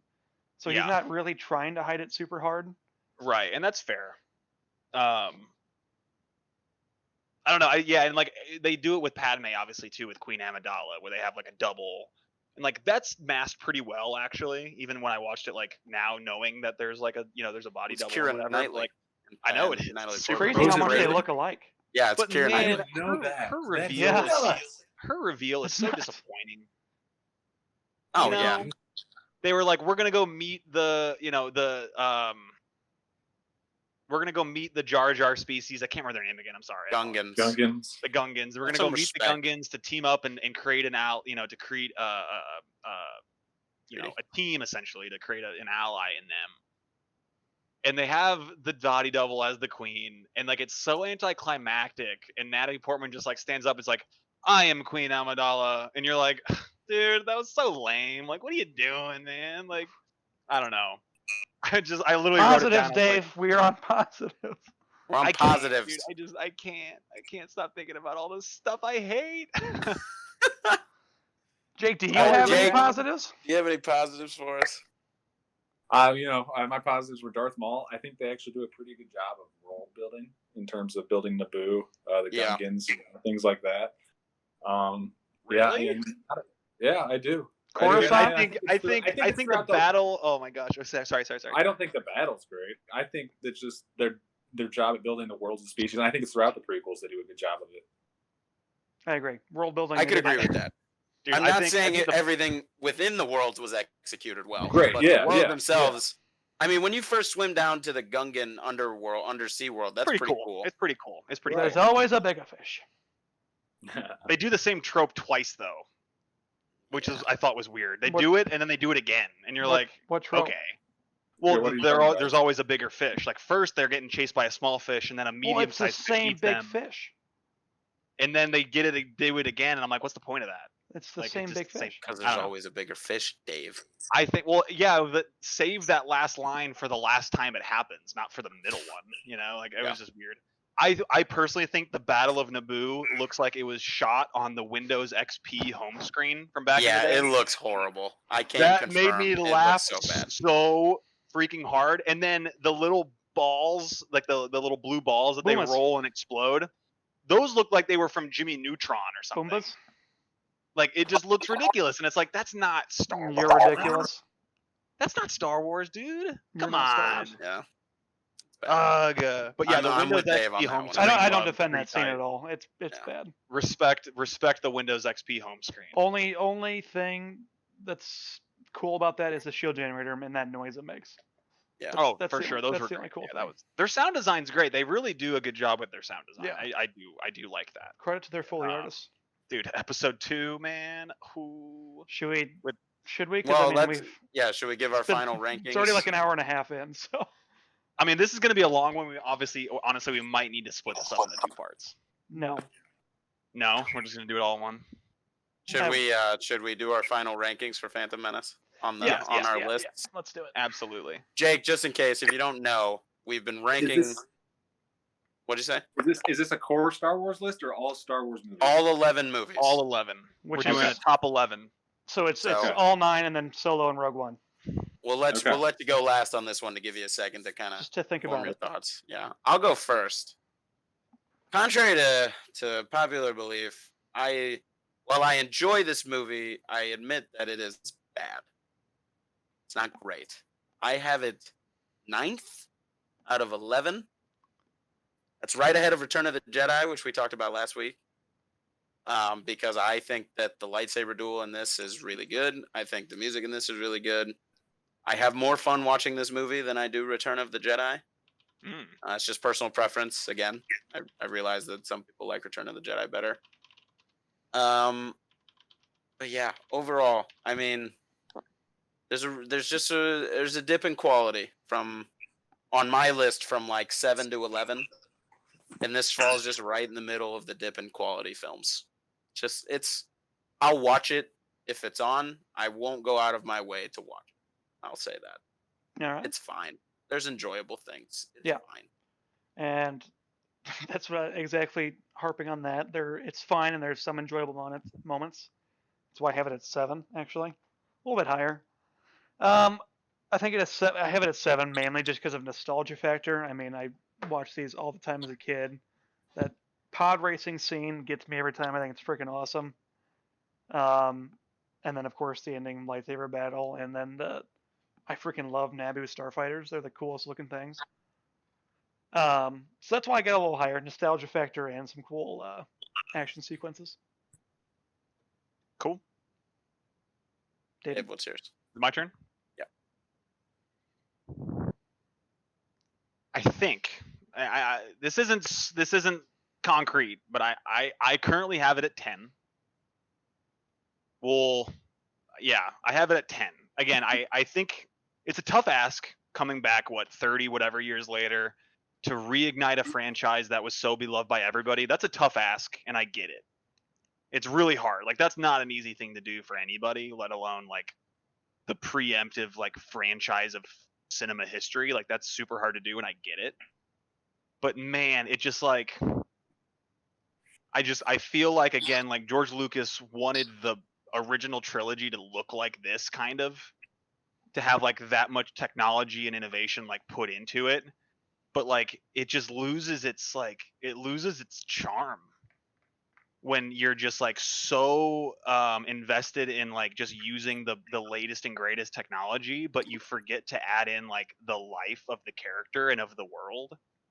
And to me, it just like it falls flat on so many different levels, like from narrative structure to dialogue to the relationships of the characters to the visual effects. Like, they didn't need to do that. Like, they look at what happened to The Force Awakens. You know what I mean? Like, JJ was like, we're gonna ground this film. It's gonna feel like like the original. And while it does, like, it feels very much in the same world as the original trilogy. Like, it still looks freaking amazing. And like, I feel like George just like really dipped into like, we're gonna make this like really polished and like really CG, and it's gonna look great. And like, obviously, like, it was 1999, and you're just like, you're not there yet, George. Like, take a beat and like step back a little bit. And it honestly just kind of looked a little rushed and a little lazy to some extent. And like, I watched it on Thursday, and I got in like maybe halfway through the movie, and I paused it like 30 times to just like write notes down. That's shit that I was mad about all the time. So I got it at 10. fair enough. Yeah. All right, Jake, what do we got? I got it at 7. Swanee, what'd you have it at? I had it 7. 7. See, I'm right in there, right in between with you and Dan. You know, there's a lot of nostalgia for me going back to watching it as a kid. You know, one of my first Halloween costumes was dressing up as Darth Maul. Yeah. You know, he has a special That's place in my sick, heart. dude. That's cool. That double-sided lightsaber. You know, We gotta see that pick. pic. You gotta have a pic somewhere. Yeah, you know, I probably could find one. If after this call, I'll go looking for it, see if I can find one. Gotta ask Jill. Yeah, you know, a lot of bad things in this movie, but there's also some good things that I think are just awesome that I'll never forget. So, you know, Yes, sir. it's one of those movies. I agree. I like So we how we got saw eye to eye 7. on that one. We got 7, 7, 10, and Dan, what was yours? Mine was 9. 9. Yeah. 7, 7, 10. I was at 8, but I did a last second change. If gonna be Dan hot. ranks So that just one because at we- 9, oh, I know what your rankings are now, you little turd. We'll get to that next week. Just because we reviewed the original already and Jake wasn't there, Jake, what's your original rankings at for 4, 5, and 6? That's asking a lot all of a sudden, probably. I'm sure That you is got asking the a lot all list of a made, sudden. right? I think it's 1, 2, and 6 being Empire, A New Hope, and then Return of the Jedi. Gotcha. 1, 2, 1, and 2, 6 in that 6. order. That's a Alright. good one. That's a good order. I think that's what it is. That's close. That's close to what I have mine at. So that's Yeah. interesting. That sounds right. Yeah. Well, Yeah. do we ready to segue to 2? no. I mean, honestly, I think we all could just breeze through 2. This movie. Let's just go through 2 real quick, to be honest. Do you want to Alright. get? Yeah, we can all give our spark notes. Yeah, I'll go first. My spark notes are: this movie fucking sucks. It's bad. It's horrible.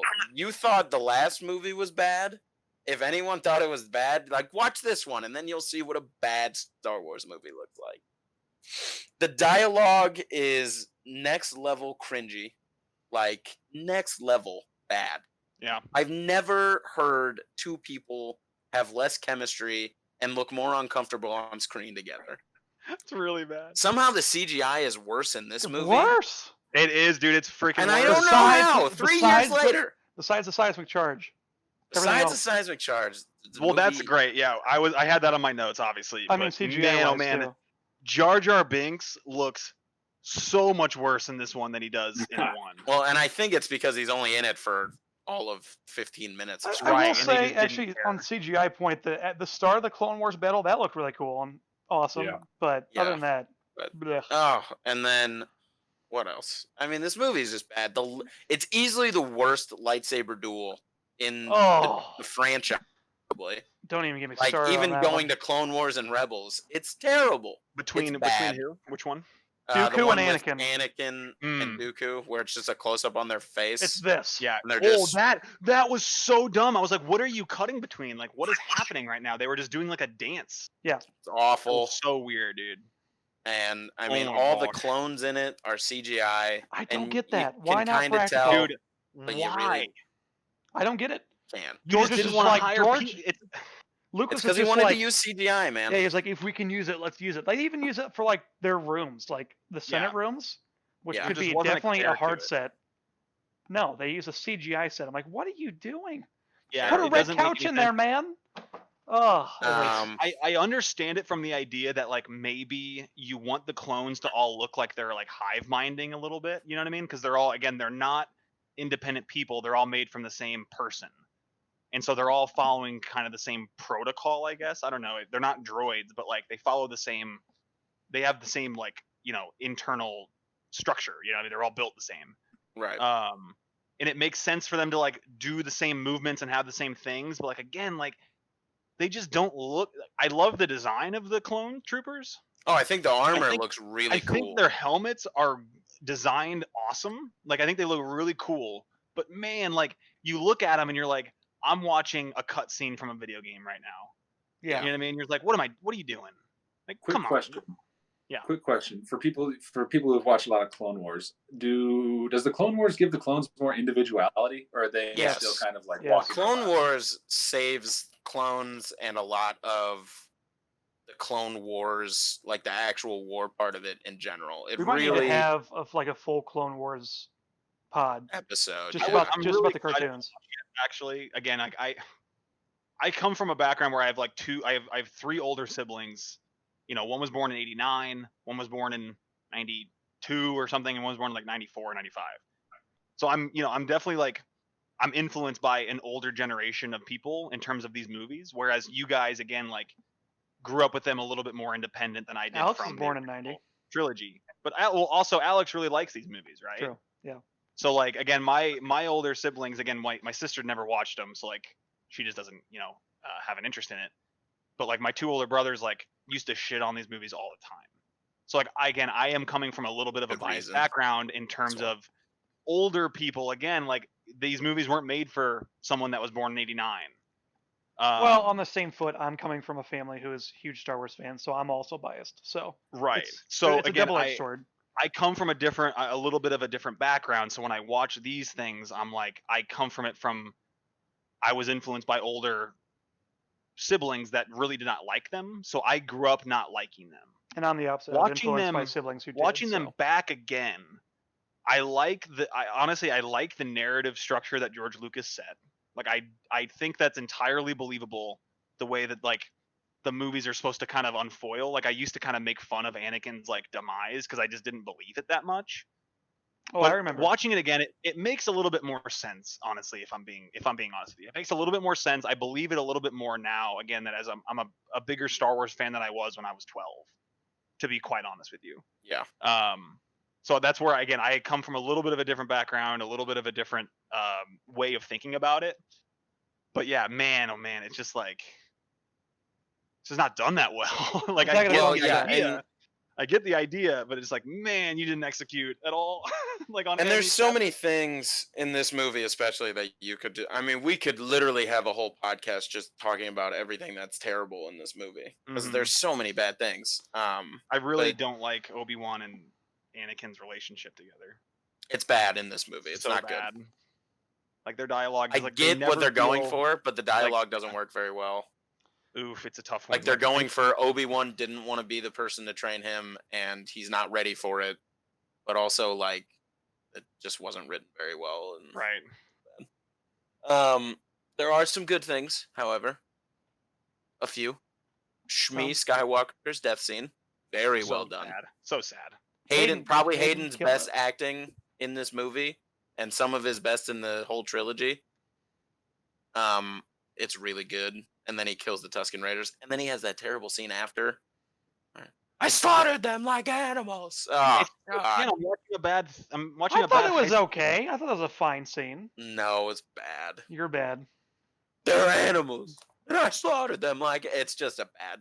And you know what? What you need to do is watch Natalie Portman because she literally has 0 reactions in the entire background of that scene. It's I know, terrible. he's really like, I'm a murderer, and she was She's like, just like, "Oh, Annie," and you're like, "What are you doing?" it's terrible. What else is good? CG Yoda's kind of cool. He's better. Like I get like if you were gonna do something like this with Yoda, CGI was the way to go, and he looks really good.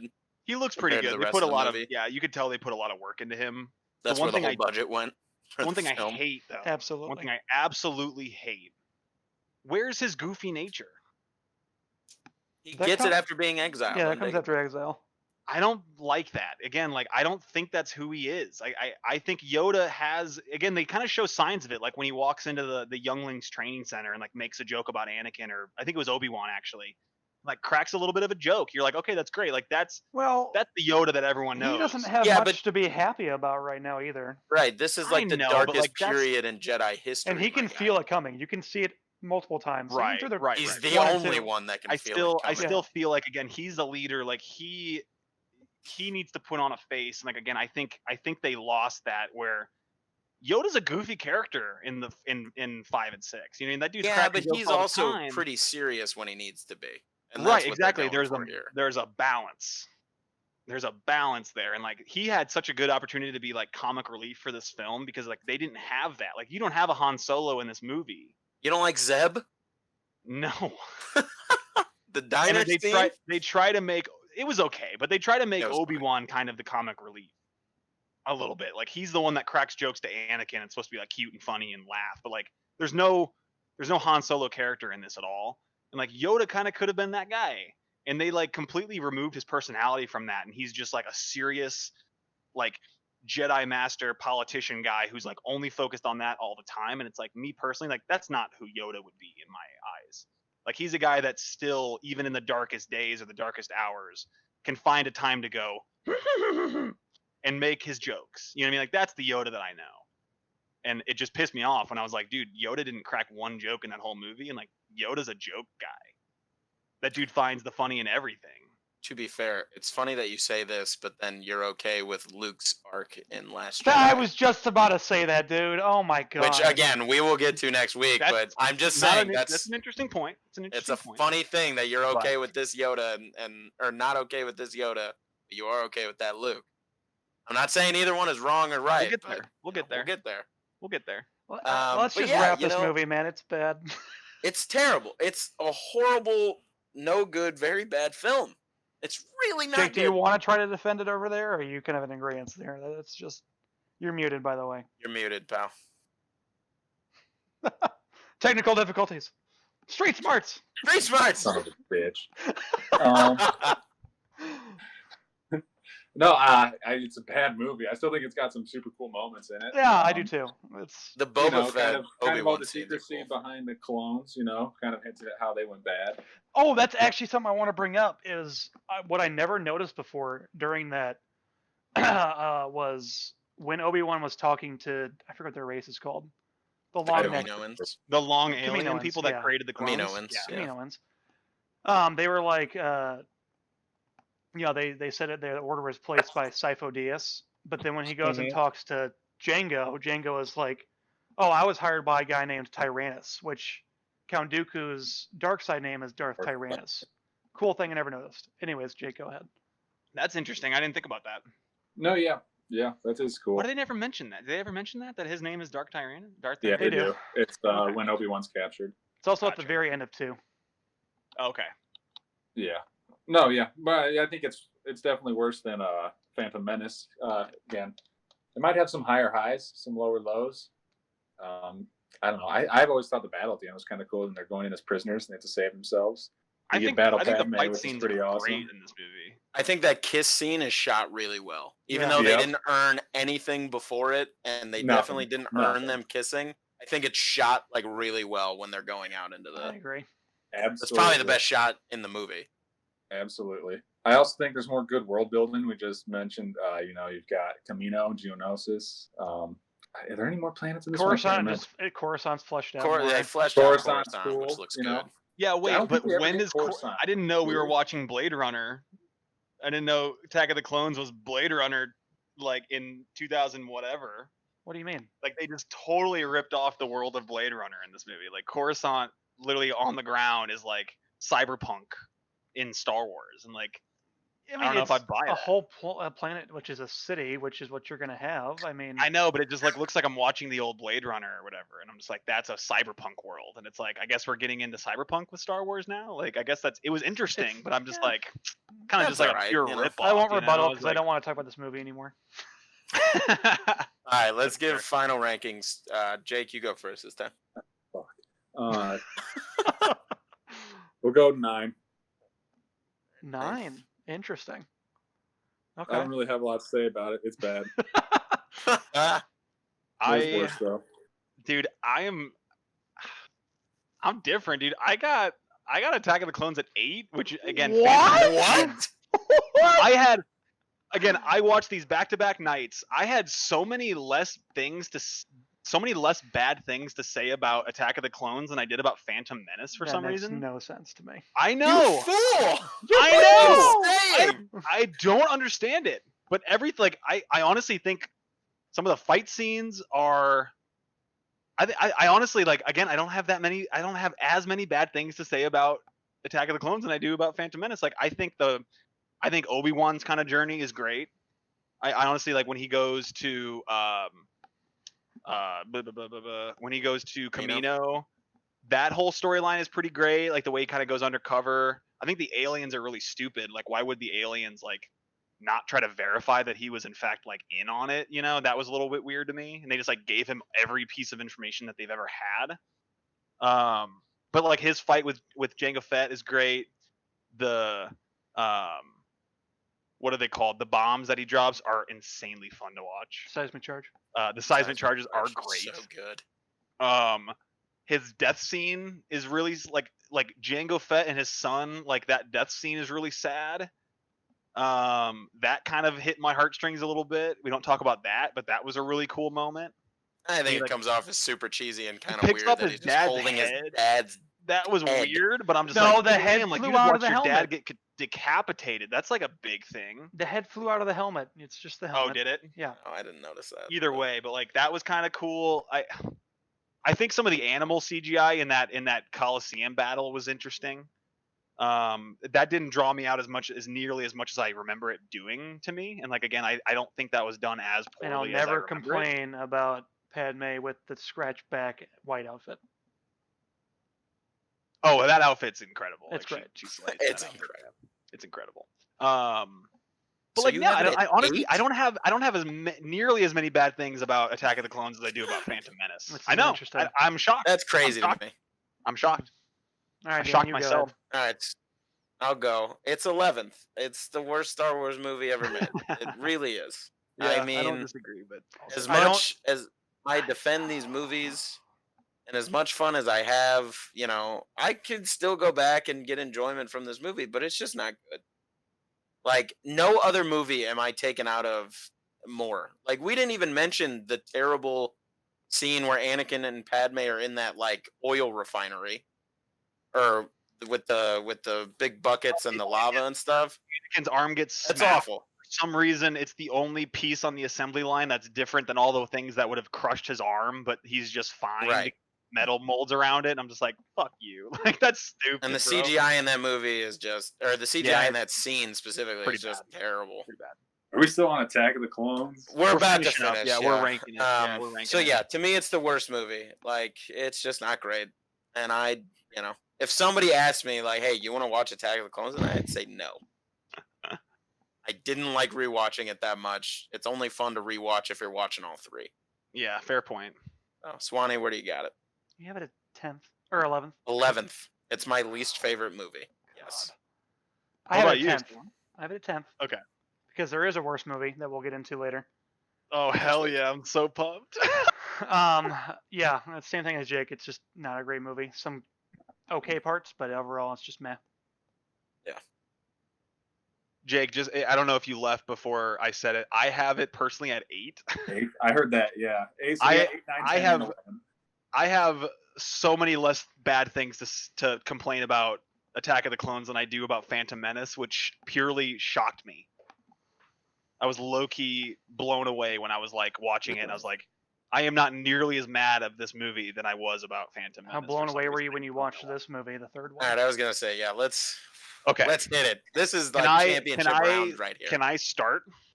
Sure. No. No. Dude. I low key again. You're all gonna just go up in arms when I say this. It's pretty fucking good. Yeah, it is. Yeah. I remember What? from my past experiences, I remember all of these movies kind of all together. And while again, there's so many bad things about 3 in terms of relationships, Relax. character development, whatever. There's They're not a thing there's- wrong. There's some bad things about it. As soon as you enter this, like the first scene looks so Yeah, Good. now you can talk about the It opening looks scene. so great. the dogfight in Fantastic. space as soon as you enter this movie is pretty fucking awesome. Best opening scene in Star Wars, easily. And it's Oh, like easily. it's worlds apart from 1 and 2 in terms of their execution with their visual effects. Like it just looks so much more real. I don't know why. It could have been some advancements in technology. It could have been more money. It could have been more time. I don't know. But it just like it throws you in it immediately, and you're like, "Damn, I'm in it. Let's go!" Like this feels like genuine. Yeah. And continue on like throughout the whole movie again. Like everything just feels so much more real, and like it pulls you into the story so much more. And I did not have a bad time watching episode and 3. Hayden's lines in the Damn opening right, scene. my friend. They're okay. Dave, they're I'm proud of better. you. No, his lines in the opening scene. I'm talking about. They completely salvaged their entire relationship. Yes. They do. They Just have right in such the a better. They have such a better relationship in the third movie. proves Anakin is the best starfighter in the galaxy. You know, it proves that Anakin has saved Obi-Wan multiple times.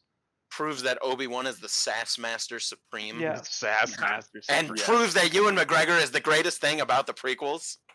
My God, I could have a Ewan McGregor pod. And he You would could be have very that good. man.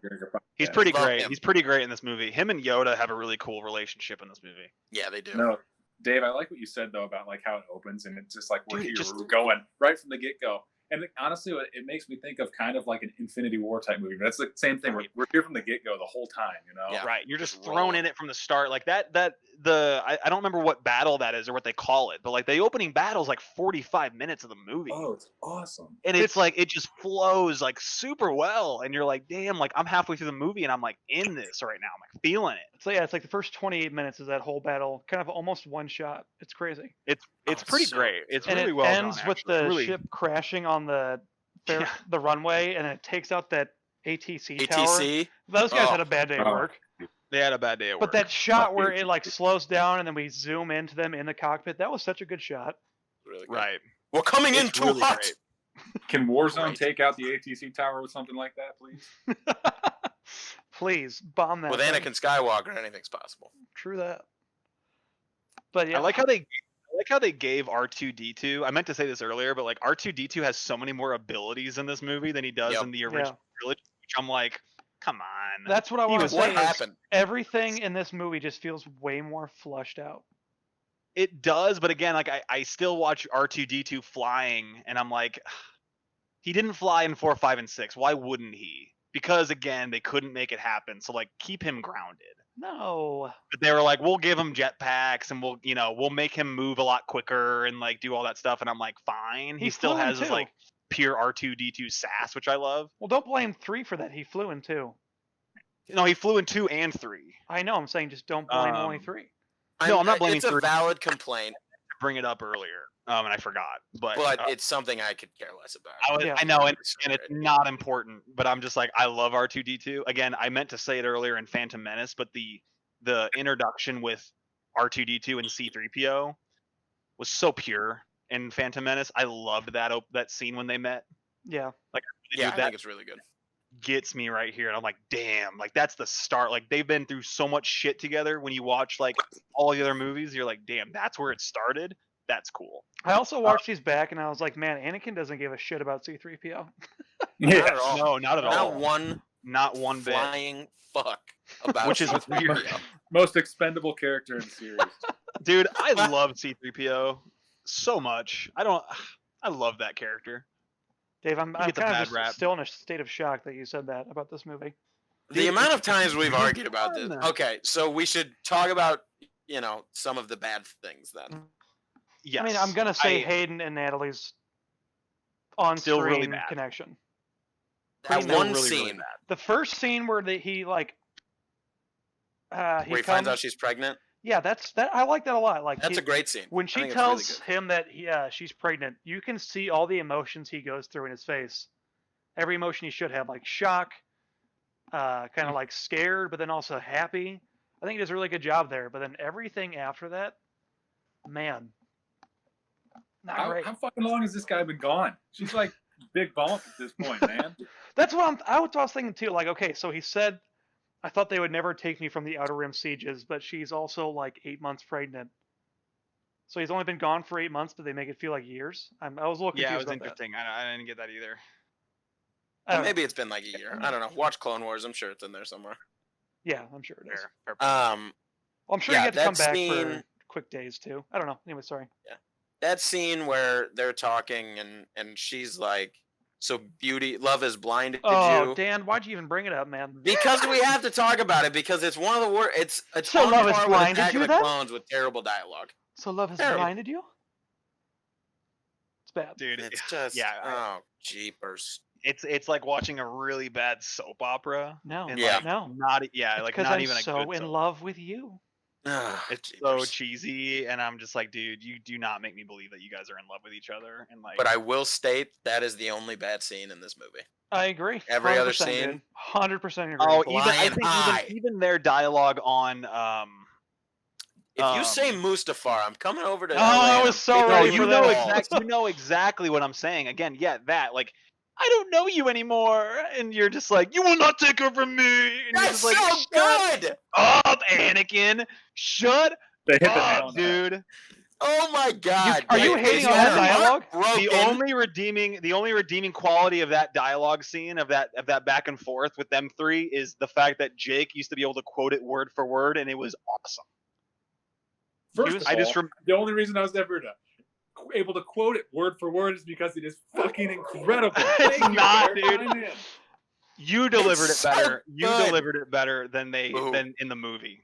This I is have no brought way. peace, You made freedom, me believe it. justice, and security to my new empire. To my new Your empire. new empire.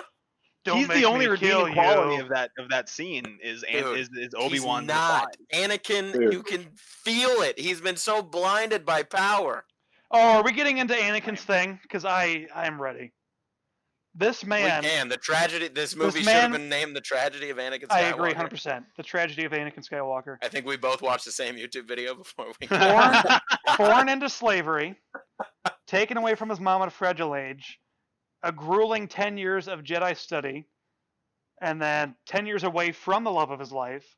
His mom dies, his arm gets cut off, and now the Jedi Council is kind of shitting on him. This man's But been you know through a what, lot. You know what though? No, let's do this. What? What? Fuck that. What? Fuck that! Fuck you, Fuck what? man! What? Fuck what? You mean okay? This kid is I walking have- LeBron James and he throws it down the toilet. I have no complaints over. I have some, but like overall, I have no complaints over how the Jedi Council treated Anakin. No. That dude again is a young Jedi who is super powerful, but everybody in that room, including his mentor, is like, I sense great turmoil inside of you. We do not trust you. You do not give I'm us not a reason talking about to giving him the trust rank of you. master. I'm Not talking even that. about Not even that. Like the whole thing is like again, Mace Windu doesn't trust this guy from the beginning. Neither does Yoda. Windu. All right, you want to talk about Mace Windu? Mace Windu is also like freely wanting to just kill people instead of letting them stand trial, which is not the Jedi way, Dave. This man is torn. He is torn. Anakin decapitates Count Dooku like it's nothing, and then he's like, "You're gonna kill Palpatine after I just watched you almost get murdered by Palpatine. I'm gonna feel bad about that." Right. David. Anakin knows it wasn't the Jedi way, and then if Mace does it, killing Palpatine is the Jedi way. I think they kind of set it up. No, it's not the Jedi way. I don't care. That like to me again, like he was so under the influence of Palpatine that he was like using the Jedi using like the Jedi protocol against itself, and I was like, "Fuck you!" Like you don't. That's stupid. No, I don't think he was under Sidious's influence. No, David. At this point. I don't think he was like, "It's not the way," and Mace was gonna execute him, and he's like, "Fine, then I'm gonna cut your arm off, and then you're gonna die." So it's like I just killed you for going against the Jedi Code, which in fact makes me go against the Jedi Code, even though it would have saved everybody. And you're just like, you're blind. The Jedi Code wasn't the real reason. It was kind of just a disguise for his own selfish interests. He wanted but like, better. I disagree. Really? I do. I think the Jedi Code. He never cared about the Jedi Code. That's the only thing that was. No, me and Dan watched the same YouTube video. Yeah, we watched the same thing. The Jedi Code was you go. Yeah, the Jedi Code is all he had to fall back on. And if that meant nothing, he lost his mother, his wife was going to die according to his visions, and if the Jedi Code was meaningless to a master, Mace fucking Windu, purple lightsaber, same motherfucker, then why would he follow it? Why wouldn't he take Sidious's teachings so that he could save his wife? That's the whole point. No, I get it. I'm saying... And it's the whole point of this movie is that the Jedi fail Anakin. Yeah, because they're not good enough, and they don't follow their own teachings, and they do some shady shit in this. And they're starting to become corrupt too. Right. Yeah. I don't disagree with that either. But what I'm saying is, first of all, and again, hindsight's 20/20, so you can take this with a grain of salt. But like, the only reason Padme dies, and even though Anakin sees it happening, is purely because Anakin is always destined to become Darth Vader. Like. The only reason he has that vision of her dying is because he turns bad and she loses her will to live and just dies. No, there is a theory behind this, and it's totally true. She does not die of Starker's coming back too. She doesn't die of no freaking broken heart. There's some theories, but we can only go off of what we've gotten. Exactly. I'm going off of what I see, and the only reason she ends up dying is because he, in fact, is going to turn to the dark side regardless. Like he's just down that path. There's no redeeming there. And so I don't blame Yoda and Mace Windu and Obi-Wan Kenobi for never giving this guy a task of pure like importance, because I don't trust this guy for anything. And the only way to be honest with him is to say, I don't trust you. I sense that there is bad in you, even though you won't believe it. But I am not going to give you this responsibility because, again, you're going to fuck it up somehow. That's part of their failing, though, Dave, is that they never gave him the trust that he probably deserved. He didn't deserve it. That's the whole thing. Going to say this. He did not deserve it. I'm going to say it. If you watch the Clone Wars series, but we're not talking about that, though. That's after the fact. They resolve it. They fix that shit later, probably. But going off of this movie alone... That's fair. They give Anakin, or Anakin gives them no reason to ever trust what he does, or to ever trust what he will do. But that's not fair because they say it in a line right at the beginning after they crash the thing. Anakin saved Obi-Wan's life 8 times. The 9th on Cato de Moidia doesn't. That's fair. Doesn't count. But so to say Anakin, do you like that? To say Anakin hasn't done anything to earn their trust, that's ridiculous. But again, right? like he also killed Count Dooku, and even though it's not, he should have stood trial though. He should have stood trial though, dude. He should have stood trial. Damn right he should have. So Anakin purely, seriously, doesn't give a fuck about it from the start of this movie. Like he does not care about the Jedi Code. Dan's getting yelled at by someone for sure. You can hear it. At someone. Casey's like, Dan, shut up. Jake, can you do anything to shut Dave up here? No, about the Jedi Code thing, I think Anakin knows he should follow the Jedi Code. I don't think he necessarily cares about it that much. I think it's kind of an excuse for him to get what he wants. It is. He's playing the game just like everybody else is. So it's like, And go I don't, fuck but, yourself. but I also Well- don't think he thinks he's playing the game. They've also put this immense pressure on him that he is this chosen one, that he's going to save That is the so true. galaxy. That's a good point. Yeah, that is a good point. And then they're Well, not and giving him these things, these assets. Even to when do he that. was young Annie, they were like in a meeting and they're like, this guy is the chosen said it one. You're right like, in dude, front of what him are as an you doing? You're eight-year-old. putting right the in front of his pressure on fucking this kid. face. I so agree with you on that part. I do. But again, he never gives them a You can't say reason to never. put their full trust You in cannot him. say never. Can't say I never. every time he does something good, he will do other bad things, and they know But, that, like- and they always can tell. But don't they make it clear? And I mean, I've seen some of the Clone Wars, not much, but he kind of defies their orders. He does good things when he defies their orders, but he still defies their orders all the time, right? And goes Right, and but does things. I mean, the whole point of me and Swanee's argument is that the Jedi orders themselves and the Jedi teachings, like even Yoda and Obi-Wan go back on them later in the original trilogy. It's like nobody ever says you can't Right. love anybody anymore because obviously Right. that shit doesn't work. No. Right. And you know That's what? it said in the We can original. say the Jedi, the council knows this and the council knows that.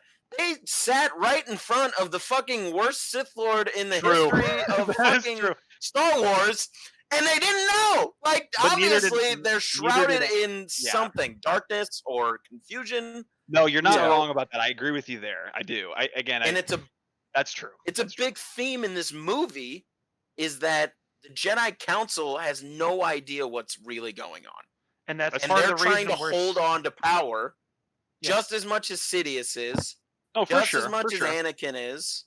And that's So And they I- talk I- about that in The Last Jedi, though, right? Well, too, to right? Like, they Sorry. Yeah, they Sorry, do. just talking of Anakin, to piggyback off what Dan said and why we think the Jedi Code is so important, when he sees how flawed they are there, he then realizes he only has one option. Like, let's go with a really flawed order that might take over and become evil one day, or go with this guy who can save my wife and make me that, like that chosen one that I'm supposed to be and have all this power.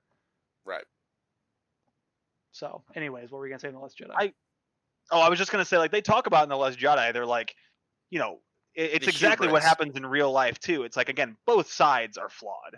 Yeah. There's no perfect solution. There's no, again, as much as the Empire and the Sith and the First Order or whatever in the future films are like bad, there's always gonna be, collateral damage done from both sides. So no, the Jedi are not purely 100% good people all the time. Again, they get mixed up in the same human. I call it human, but like again, the same like, humanity and the flaws of being a person and like being a sentient being, I guess, in Star Wars terms, because there's aliens and not humans that are just the only ones. But like there's flaws on both sides. And again, when you have a political system like they developed in the first trilogy, there's always going to be that fight for power. And so, yes, it's stupid for the Jedi Order to believe that they're not fighting for the same power that the Emperor is. But it's also like, if you're Anakin, like, what's going on. You like, and Obi-Wan tells you this, and you believe him, or you're just lying to him. But like, you understand why they don't trust you. And for him to just be like, they don't trust me because they don't like me, and they want to just use me as a pawn. And then I'm just gonna turn bad because they don't like me. Like, it just felt like go fuck yourself, dude. Like, stay in your lane for a minute. we You know just what I mean? Like, explained why he didn't turn back, just because they didn't like him. no, I know, but again, like, I'm just doing don't a bad like job the of reasoning. I think. I do. You're right. I don't buy it. I don't think that the Jedi are the ones to Well, blame for his demise. I Which think is a it's in- perfectly valid I opinion. think it's Yeah. purely just him. The story just wasn't developed well enough for. Yeah, Maybe, understand another maybe, flaw yeah, of the maybe a little prequels. bit. What? 'Cause- It's just one of those flaws of the prequels, kind of too. Well, and mainly Yeah, the I don't first know. two is that they really didn't play up the hubris of the Jedi enough in the first two movies. Right. So to have them Yeah. completely fall in the third one, it's It's out of tougher nowhere. to It make should it as have believable. been a gradual fall. Right. Like in 2, Yoda kind of mentions like, we didn't even see the Sith coming back. There's the Force is shrouded in darkness, whatever. But that's all we get That's not until enough, 3. yeah. We needed Right. more in 1 and 2, I think. Yeah. Absolutely agree. And there's little yeah. things, but there's not enough, I think, to. For sure, I agree with that. And yeah, maybe it would have helped with a little bit more flushing out or more attention to that part of it, because like that's a huge part of the third movie, and they kind of don't really develop it ever. It's just kind of like, again, maybe that's why I don't like it as much, is because they just like they give it to you like they just dump it on you so quickly that you're just like, believe all this, and you're like, but you didn't do anything to like back it up, you know? Like, Well, they show make it- me more things of Mace Windu being a conflicted, flawed character, but like they kind of don't. They're always just meeting in rooms and saying things. Well, the only thing he did was just say that like the Jedi need to assume power after the Chancellor steps down, which is a flaw because the Jedi should never be in power like that. Right. But that was about it. So I kind of agree with that. Yeah, and like again, that political and like I guess leadership structure is not flushed out in purely too, because like what does happen? You know, like if you're the Jedi Order, you're the I guess the rebellion in the original trilogy, like who does take control if the Emperor is a Sith Lord? You know what I mean? Like what leaders do you have? Like are the Jedi purely there to just back them up? Like is there, you know what I mean? Like where is that, where do they come into play to make everything a balanced, equal system? Because you know, they're supposed to keep balance. The only thing that is balanced is if there is a dark side and a light. So like if you're trying to rid out the dark side, there's no balance there. That's not true. Can you explain? Do you want to elaborate on that? Because like that's something that I've always had issues with. Yeah. I'm like, if you're trying to keep balance, I think you got to have evil somewhere. I think the theory is the dark side takes the Force out of balance itself. The imbalance is that the dark side isn't Okay. there. That's fair. At least that's the way That's I've interesting. read it and interpreted it. Clone Wars kind of took a different route, that the balance, there is a balance, and that's good and evil. I mean, the dark does Okay. have to be there, and that's Anakin did fulfill his prophecy because it was so out of balance with the Jedi versus the Sith. I mean, there was thousands of Jedi and 2 Sith, 1 Sith at one point. So he did balance it back out. The way I've always read it and seen it is that you do need dark side and light side. But when one starts to corrupt the other, there needs to be a balance again. You know, Right. Well, the and light kind of can corrupt the dark with what happened with the Republic, but then with the Empire, the dark starts to corrupt the light, and then it gets balanced again. And the cool thing about how Revenge of the Sith ends is that there's 2 fully fledged Sith and there's 2 fully fledged Jedi left that we Yes. know of.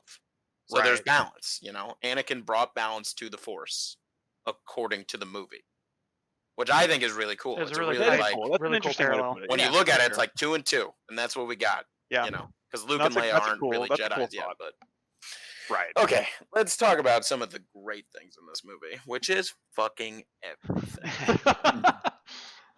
Is this the best lightsaber duel in Dan, the is series? that even a question? Like, come on. Hard Not close. yes. Hard. Pretty Not great. close. It's pretty Fucking great. yes.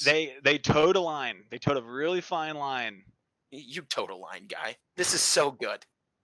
What's they your got complaint? they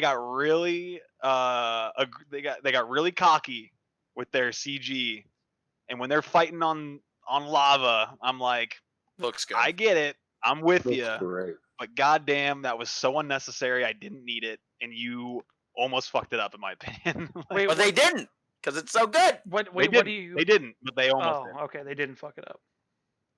They- Well, I I'm mean, just they like, needed you Anakin know. to be burned somehow or severely hurt. Yeah, because that was Right. And that's to pre-trilogy or me, that's my pre-prequel stuff. only thing of I'm just like, is like you got Anakin Skywalker, who again is like so powerful, so good, but I guess so arrogant to where he thinks he have the can just do a high ground. front flip over Obi-Wan Kenobi and not get chopped in half. Like, you're better than that, Anakin. Like, It's you know his better, bro. hubris. It's his It's the hubris, hubris. man. I guess it's the hubris, but it's a huge you know. theme of the movie is that people just assume that they're powerful enough to not fail. yeah, it was just a little anticlimactic, but I still liked it. Again, I still liked it. Anticlimactic? Yeah, it's like I'm gonna do a double arching You're the front flip, and chosen I'm just gonna- one. It's like all That is Anakin such or a great scene. all Obi-Wan has to do is just Anticlimactic go, is the "Oh, you're worst jumping in possible. midair. I'm just gonna The chop worst your legs possible. off," and you're like, "Game over." You're like, I don't know. Well, I yeah, just, dude, like, it's a callback to Phantom Menace when Anakin deserved a Obi-Wan is better- able to kill Maul. he deserved a better chopping down. I thought it He was deserved great. he I thought it deserved was a better fun. chopping down.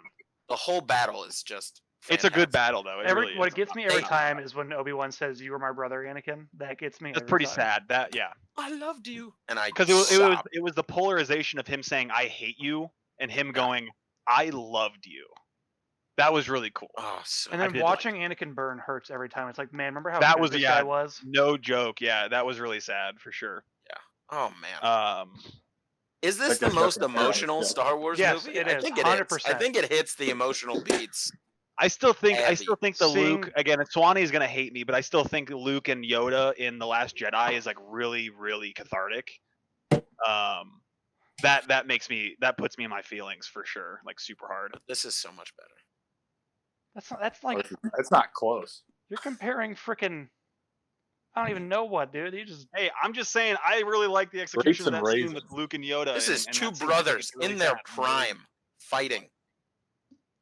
This is Tom Brady versus Peyton Manning back in 2007. Damn, throwing it. Yeah, that was a good one. All right. all right now.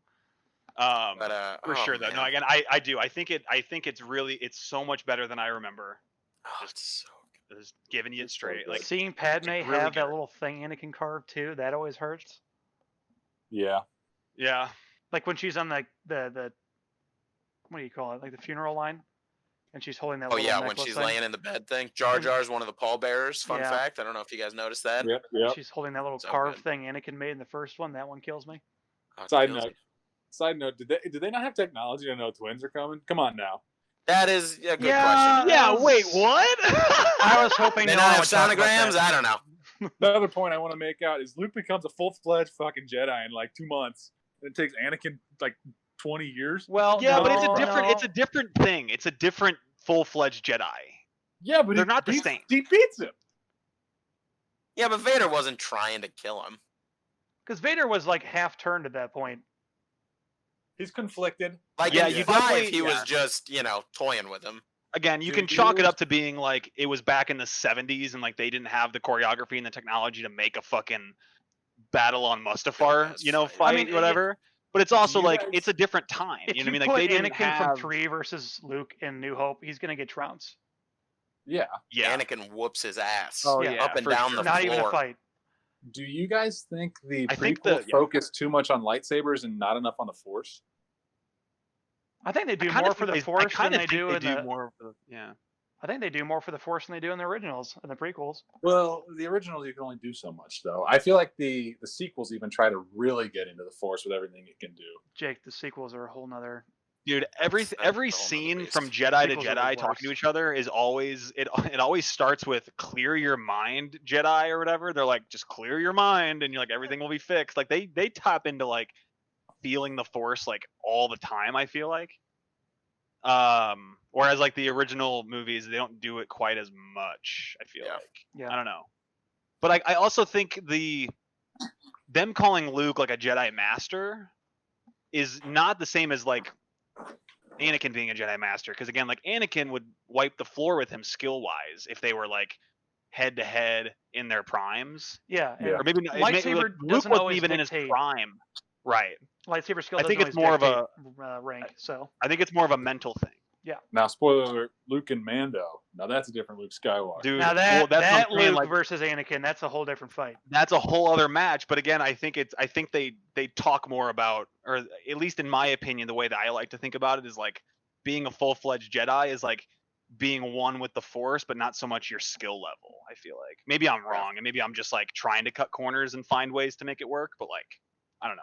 Well, Dave, I thought you were gonna honestly complain about the scene in Mustafar when Anakin and Obi-Wan are standing in front of each other, doing the thing. So Well, that was a Good. little goofy, just like him and Dooku. But that's a whole different thing because they're both trying to read each other. It's so cool.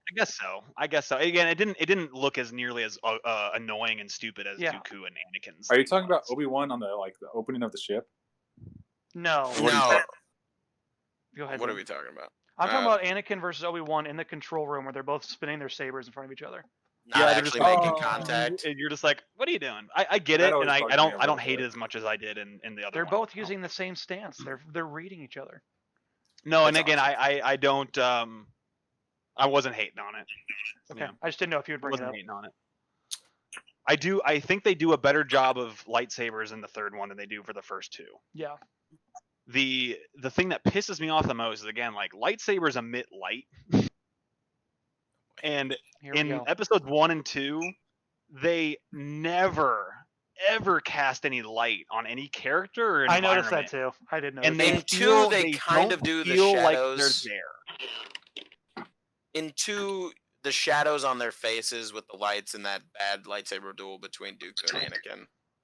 They do a little bit, and they do a better job in this one with Yoda too, because like again, Yoda's a CG character. Like they put the light on them, but again, the lightsabers are done in post. So when you're recording Anakin using a lightsaber, you're just recording him with a stick, and you're gonna paint over the light. But they never added any like drop shadow or light reflection on their faces or whatever.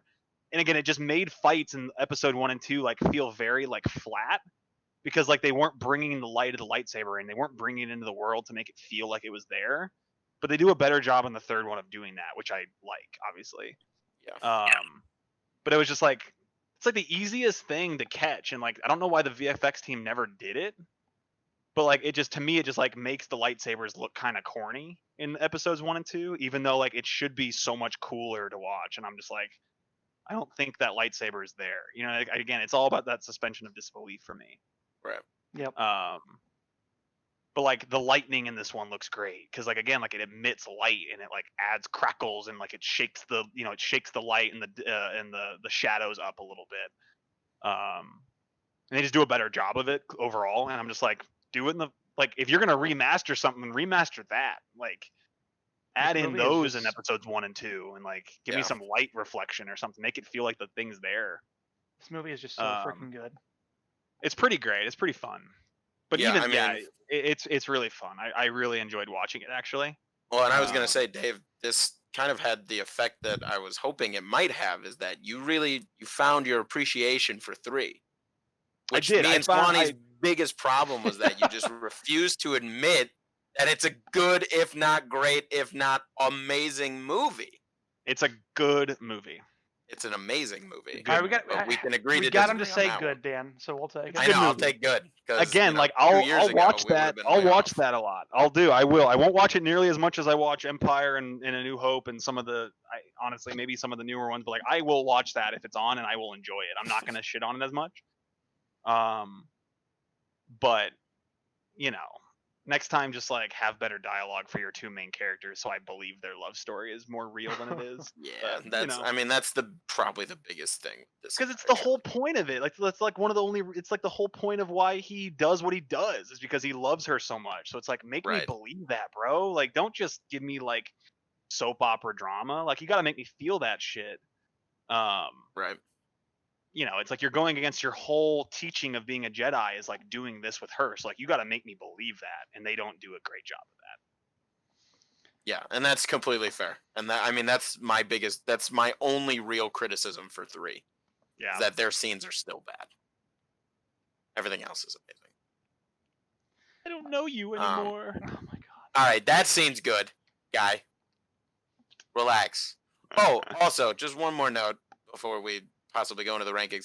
The scene where Obi-Wan goes to tell her that. That's great. Oh my god, the scene. music cue right at the end when he's leaving. Holy shit, that scene is When he goes fantastic. When he goes, your kid is Anakin's, right? And she's like, whatever. And he Anakin's goes, the father, isn't he? I'm so sorry. So, like, and that you just hurt. feel that. That's good writing, though. You know what I mean? Like you say what you need is. to say, and it feels genuine. But like none of It's also good Anakin. execution. It is good Yeah, execution. it is. Ewan, killing the game. It is. That's But pretty again, I huge. think Per I don't think Hayden's that bad of an actress, and Natalie not. Portman He's a is good actor. especially not that bad of an actress. Yeah. Like she's a great actress. Like she just didn't get the stuff. You know what I mean? She wasn't directed well, or she wasn't given good dialogue or something. Because it just she just didn't. It just didn't feel right. Right. He's just a moving corpse. But man, oh man, when Obi-Wan just goes, "I am so sorry." That Like, hit you hard. feel that. You know You he feel feels real really hard. sorry. And the music cue, the music Like cue. you right know at the that end guy is- is telling the truth. You know what I mean? Like, damn. Oh, should we get into rankings here? Yeah, this is a pretty long episode, so we might as well. This is long. Yeah. Rightfully so. Yeah. Let me pull up my notes. I gotta find it again. 1 second. I'll go first. I have this at number 1, baby. Number 1. All right. Best Star Wars film of all time. Don't need to say anymore. Drop the mic. Yay. Dan? I get you. Oh, it's number 1. It's. I mean, throwback to Christmas 2005. I got Revenge of the Sith on DVD, the Revenge of the Sith PS2 video game, Oh, and Star Wars Battlefront 2 for Christmas. Twas the season.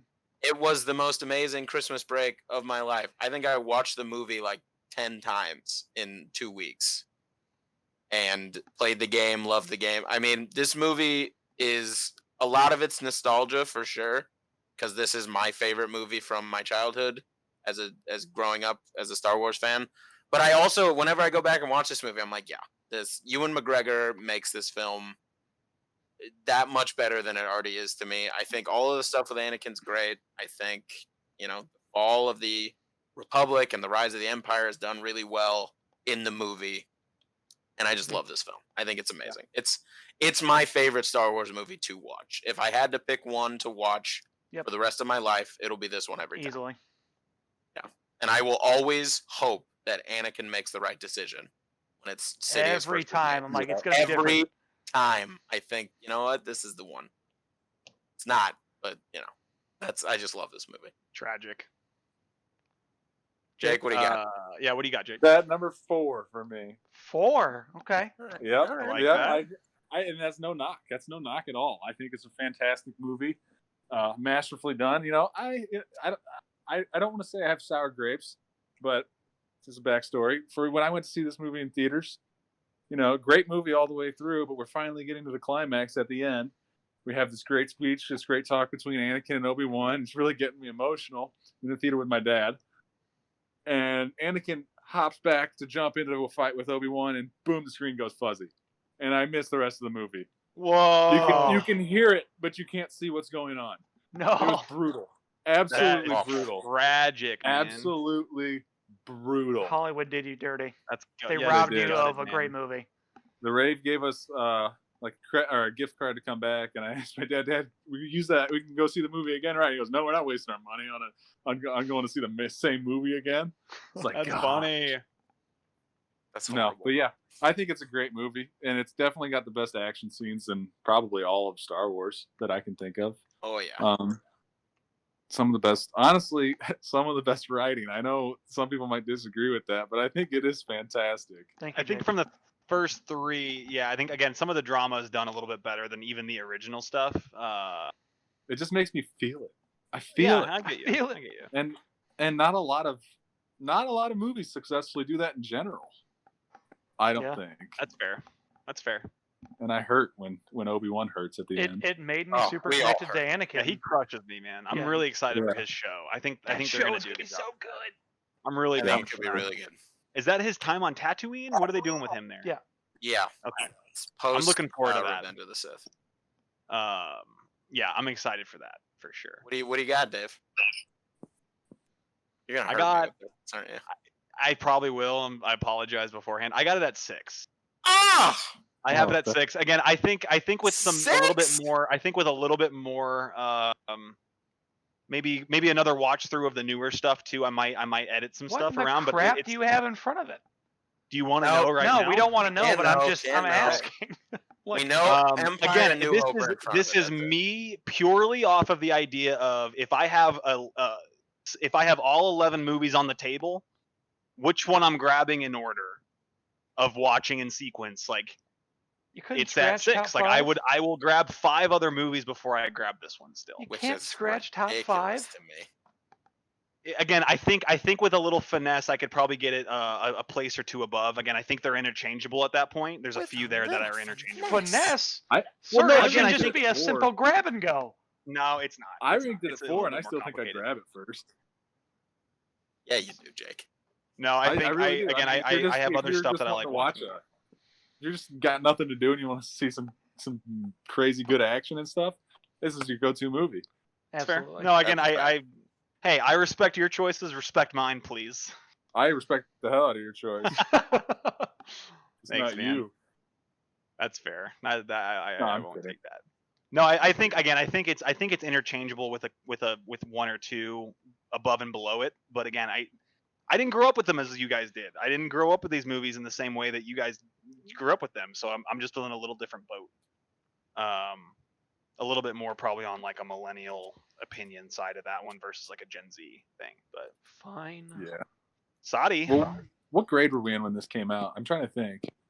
4th grade, maybe? Yeah, because I got out of school early to go watch it. Yeah. It was after Return of the King, I'm pretty sure. Yeah, it was. It came out in 05, so it's 8 years old. Yeah, Return of the King was like 03. 02, 03. yeah. Yeah. So it went 99, 03, and 05 or something. Yeah. Yeah. Yep, 02 and 05. I just So want they to. gave- I want you guys to, not now, but even the people watching, because again, I just get so heated over this. Go and find a Star Wars battle, or go and find a lightsaber battle on the first 3 movies, and just pick a freeze frame it where you can see the lightsaber, and just look at how ridiculous it looks sometimes. Just go take a peek. Because I'm just I literally am stopped on one right now, and I'm like, this looks stupid, and it's kind of funny. Do you guys want me Not to do the hating, rest of but my I think it's rankings? funny. Since I probably won't be on next week. Yeah, let's hear Yeah, your we'll full take yours, list. Jake. Oh, I would can love- tear 'em I would apart. love You guys to. can tear them apart if you want to. That's why I'm going to throw them out there. I got some hot takes. So I said 1 and 2 are Empire and New Hope. Okay. Just That's great, fair. great films. Great films. Yeah, I think there's a lot of people out there who would probably. Do That's something like my top 2 as well. that. Okay, awesome, Dave. See, respect. Got you. Number 3, Rogue One. Rogue One is a fantastic Yeah, film. that's fair. I love Rogue One. So Number good. 4, I put. Ooh. Oh, get out of here, Dan. Rogue One's so overrated. Oh, No. Can't wait to talk about it. It's a 4, I doozy. had Revenge of the Sith. 5, I have Solo. Love Solo. I think that's Solo's just great. such an underrated film. I agree. We have. Such an underrated film. 6, I had. I'm trying to remember all my rankings. 6, I had Return of the Jedi. That's so low. Yeah, I did. I did put that pretty low. Dan put it even lower. 7. I put it at 10, Jake. Oh fuck. What's wrong with that? I really don't like it very much. That's fair. I mean, but 10. 10's a little low. There's way worse. 7, I think I had. You had Phantom. I had Phantom. 8, I have. I think 8, I have. I'm trying to do this off the top of my head. Rise of Skywalker, I think. 9, I had. Did I have Attack at 9? I think I did. I can't remember. 10, yeah, I think I had Attack at 10. 10, I have. I'm trying to remember the names. Force Awakens, and 11 is Last Jedi. I almost put Force Awakens last. Yo, I'm gonna. You don't like piss Force Awakens? you guys off It's pure so plagiarism. hard. Oh boy. Next Next week, I'm week gonna is piss you gonna guys be off, dude. Fucking brutal. Dave, I think we're a lot closer than you think, actually. No, and you know what, Dan? Again, I think I came into this podcast thinking this was going to be a duke, like we were just going to duke this out for an hour and a half. A lot more similar than I remember, and Yeah. I think the full list is going to be very close. I thought we I were think gonna duke out Swanee's today. actually gonna punch me out next week. I thought we were gonna Last duke it out Jedi's the today. worst We are movie gonna ever made. fight next week. I'm gonna be Dude, so I'm mad. gonna watch. What are we doing next? Are we doing the sequel trilogy? Yeah, and Sequel I'm bringing in trilogy, yeah. Alex, so I have some extra muscle. Cool. The I think sequels are the biggest waste of 6 or 7 years of my life that I've ever spent. Thank you, Jake. I agree. I think Dave said I there's no don't- redeeming qualities in the prequels. I think there's very few in the sequels. No, There's again, not. I Not a think single revisiting that line. There's redeeming qualities in 3, and then a sprinkle, just a pinch of some stuff in 1 and 2. Whatever redeeming qualities there were in only the good thing sequels was about ruined 3 by 8. The only good thing about 3 is you hear Ewan and Hayden's voices. I love that Dan and I love that Dan and I are more aligned on this than ever I know. before. Because it used to not be. Oh, I used to hate 7. And it's really fun Used to to hate watch how Or both 8. of our opinions have changed over all of this. It's going to be a fun one. Yeah, I'm really excited. It's going to be a 2v2 heavyweight fight.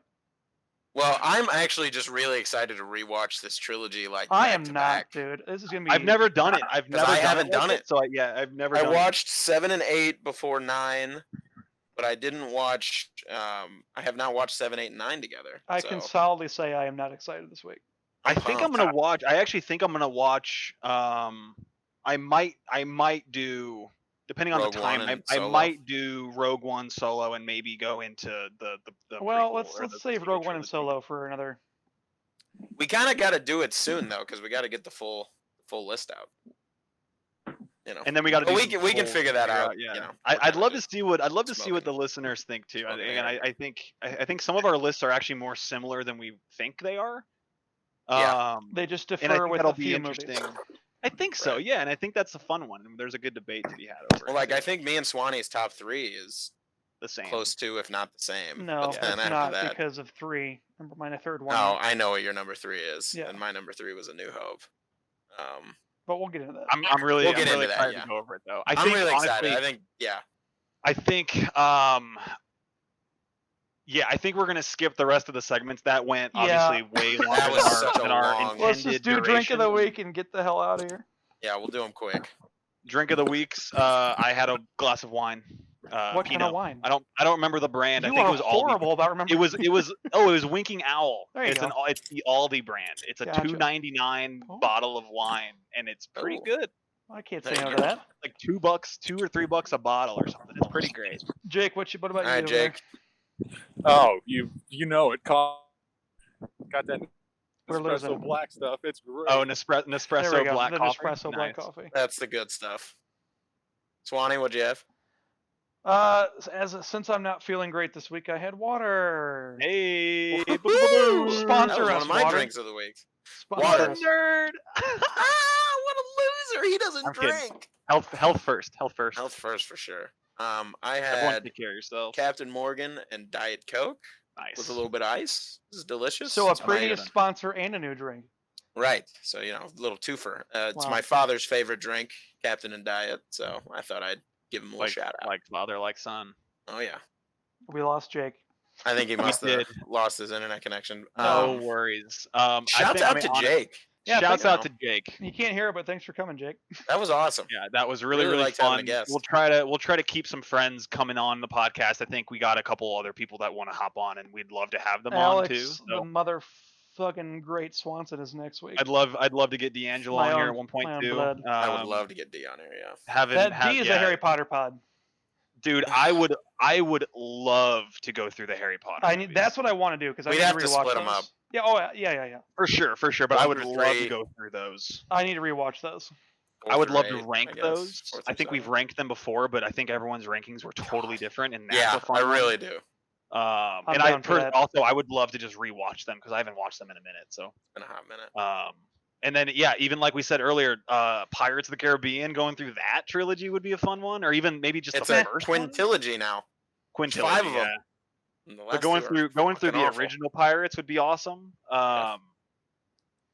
Yeah, Got a I lot mean, of there's- ideas there's for a this ton of- podcast. there's a When's the ton of great outro? Because I classics. really gotta pee. The outro is right now. We will do it literally right now. This was so fun. I thought it was going to be a lot more chaotic and hostile than it was. So that was fun. I was appreciate you pleasant. guys sticking it out and hearing me out, and I loved hearing you guys out. That was fun. Hey, maybe they were overall they weren't as bad as I remember them being. I thought. I don't know, but there's still some. 1 and 2 are bad. But no, that was really really fun. Again, I loved watching those. Again, I watched them in two days back to back, and like that was a really good time. I love doing that. I haven't done that in forever, so that was great. And yeah, thanks for Jake for coming on board and giving us his 2 cents. It's always like hearing what he has to say about everything too. So Oh, yeah. that was fun. But Yeah, it yeah, was a thank good you guys for listening. We'll post some polls again. I think we're going to try to do the sequel trilogy next week. And then, as soon as we finish up that series of all 11, I think we might try to talk about Solo and Rogue One a little bit too. We'll put up, eventually we'll start posting some of our top lists and seeing what the people have to say about it, if they agree or disagree or have their whole other lists all together. We also yeah, want to become a appreciate lot you more guys- yeah. active on social media. For sure, yeah, we'll definitely the goal. start getting up a plan about how to do that and how to get more involved, I guess, in the back and forth and the dialogue. So appreciate you guys listening. Let us know what you think. Offer any comments, concerns, different opinions on the material, what you guys think is good, bad, ugly. or beautiful. And yeah, we look forward to talking to you guys on the next one. Peace. Peace. Peace.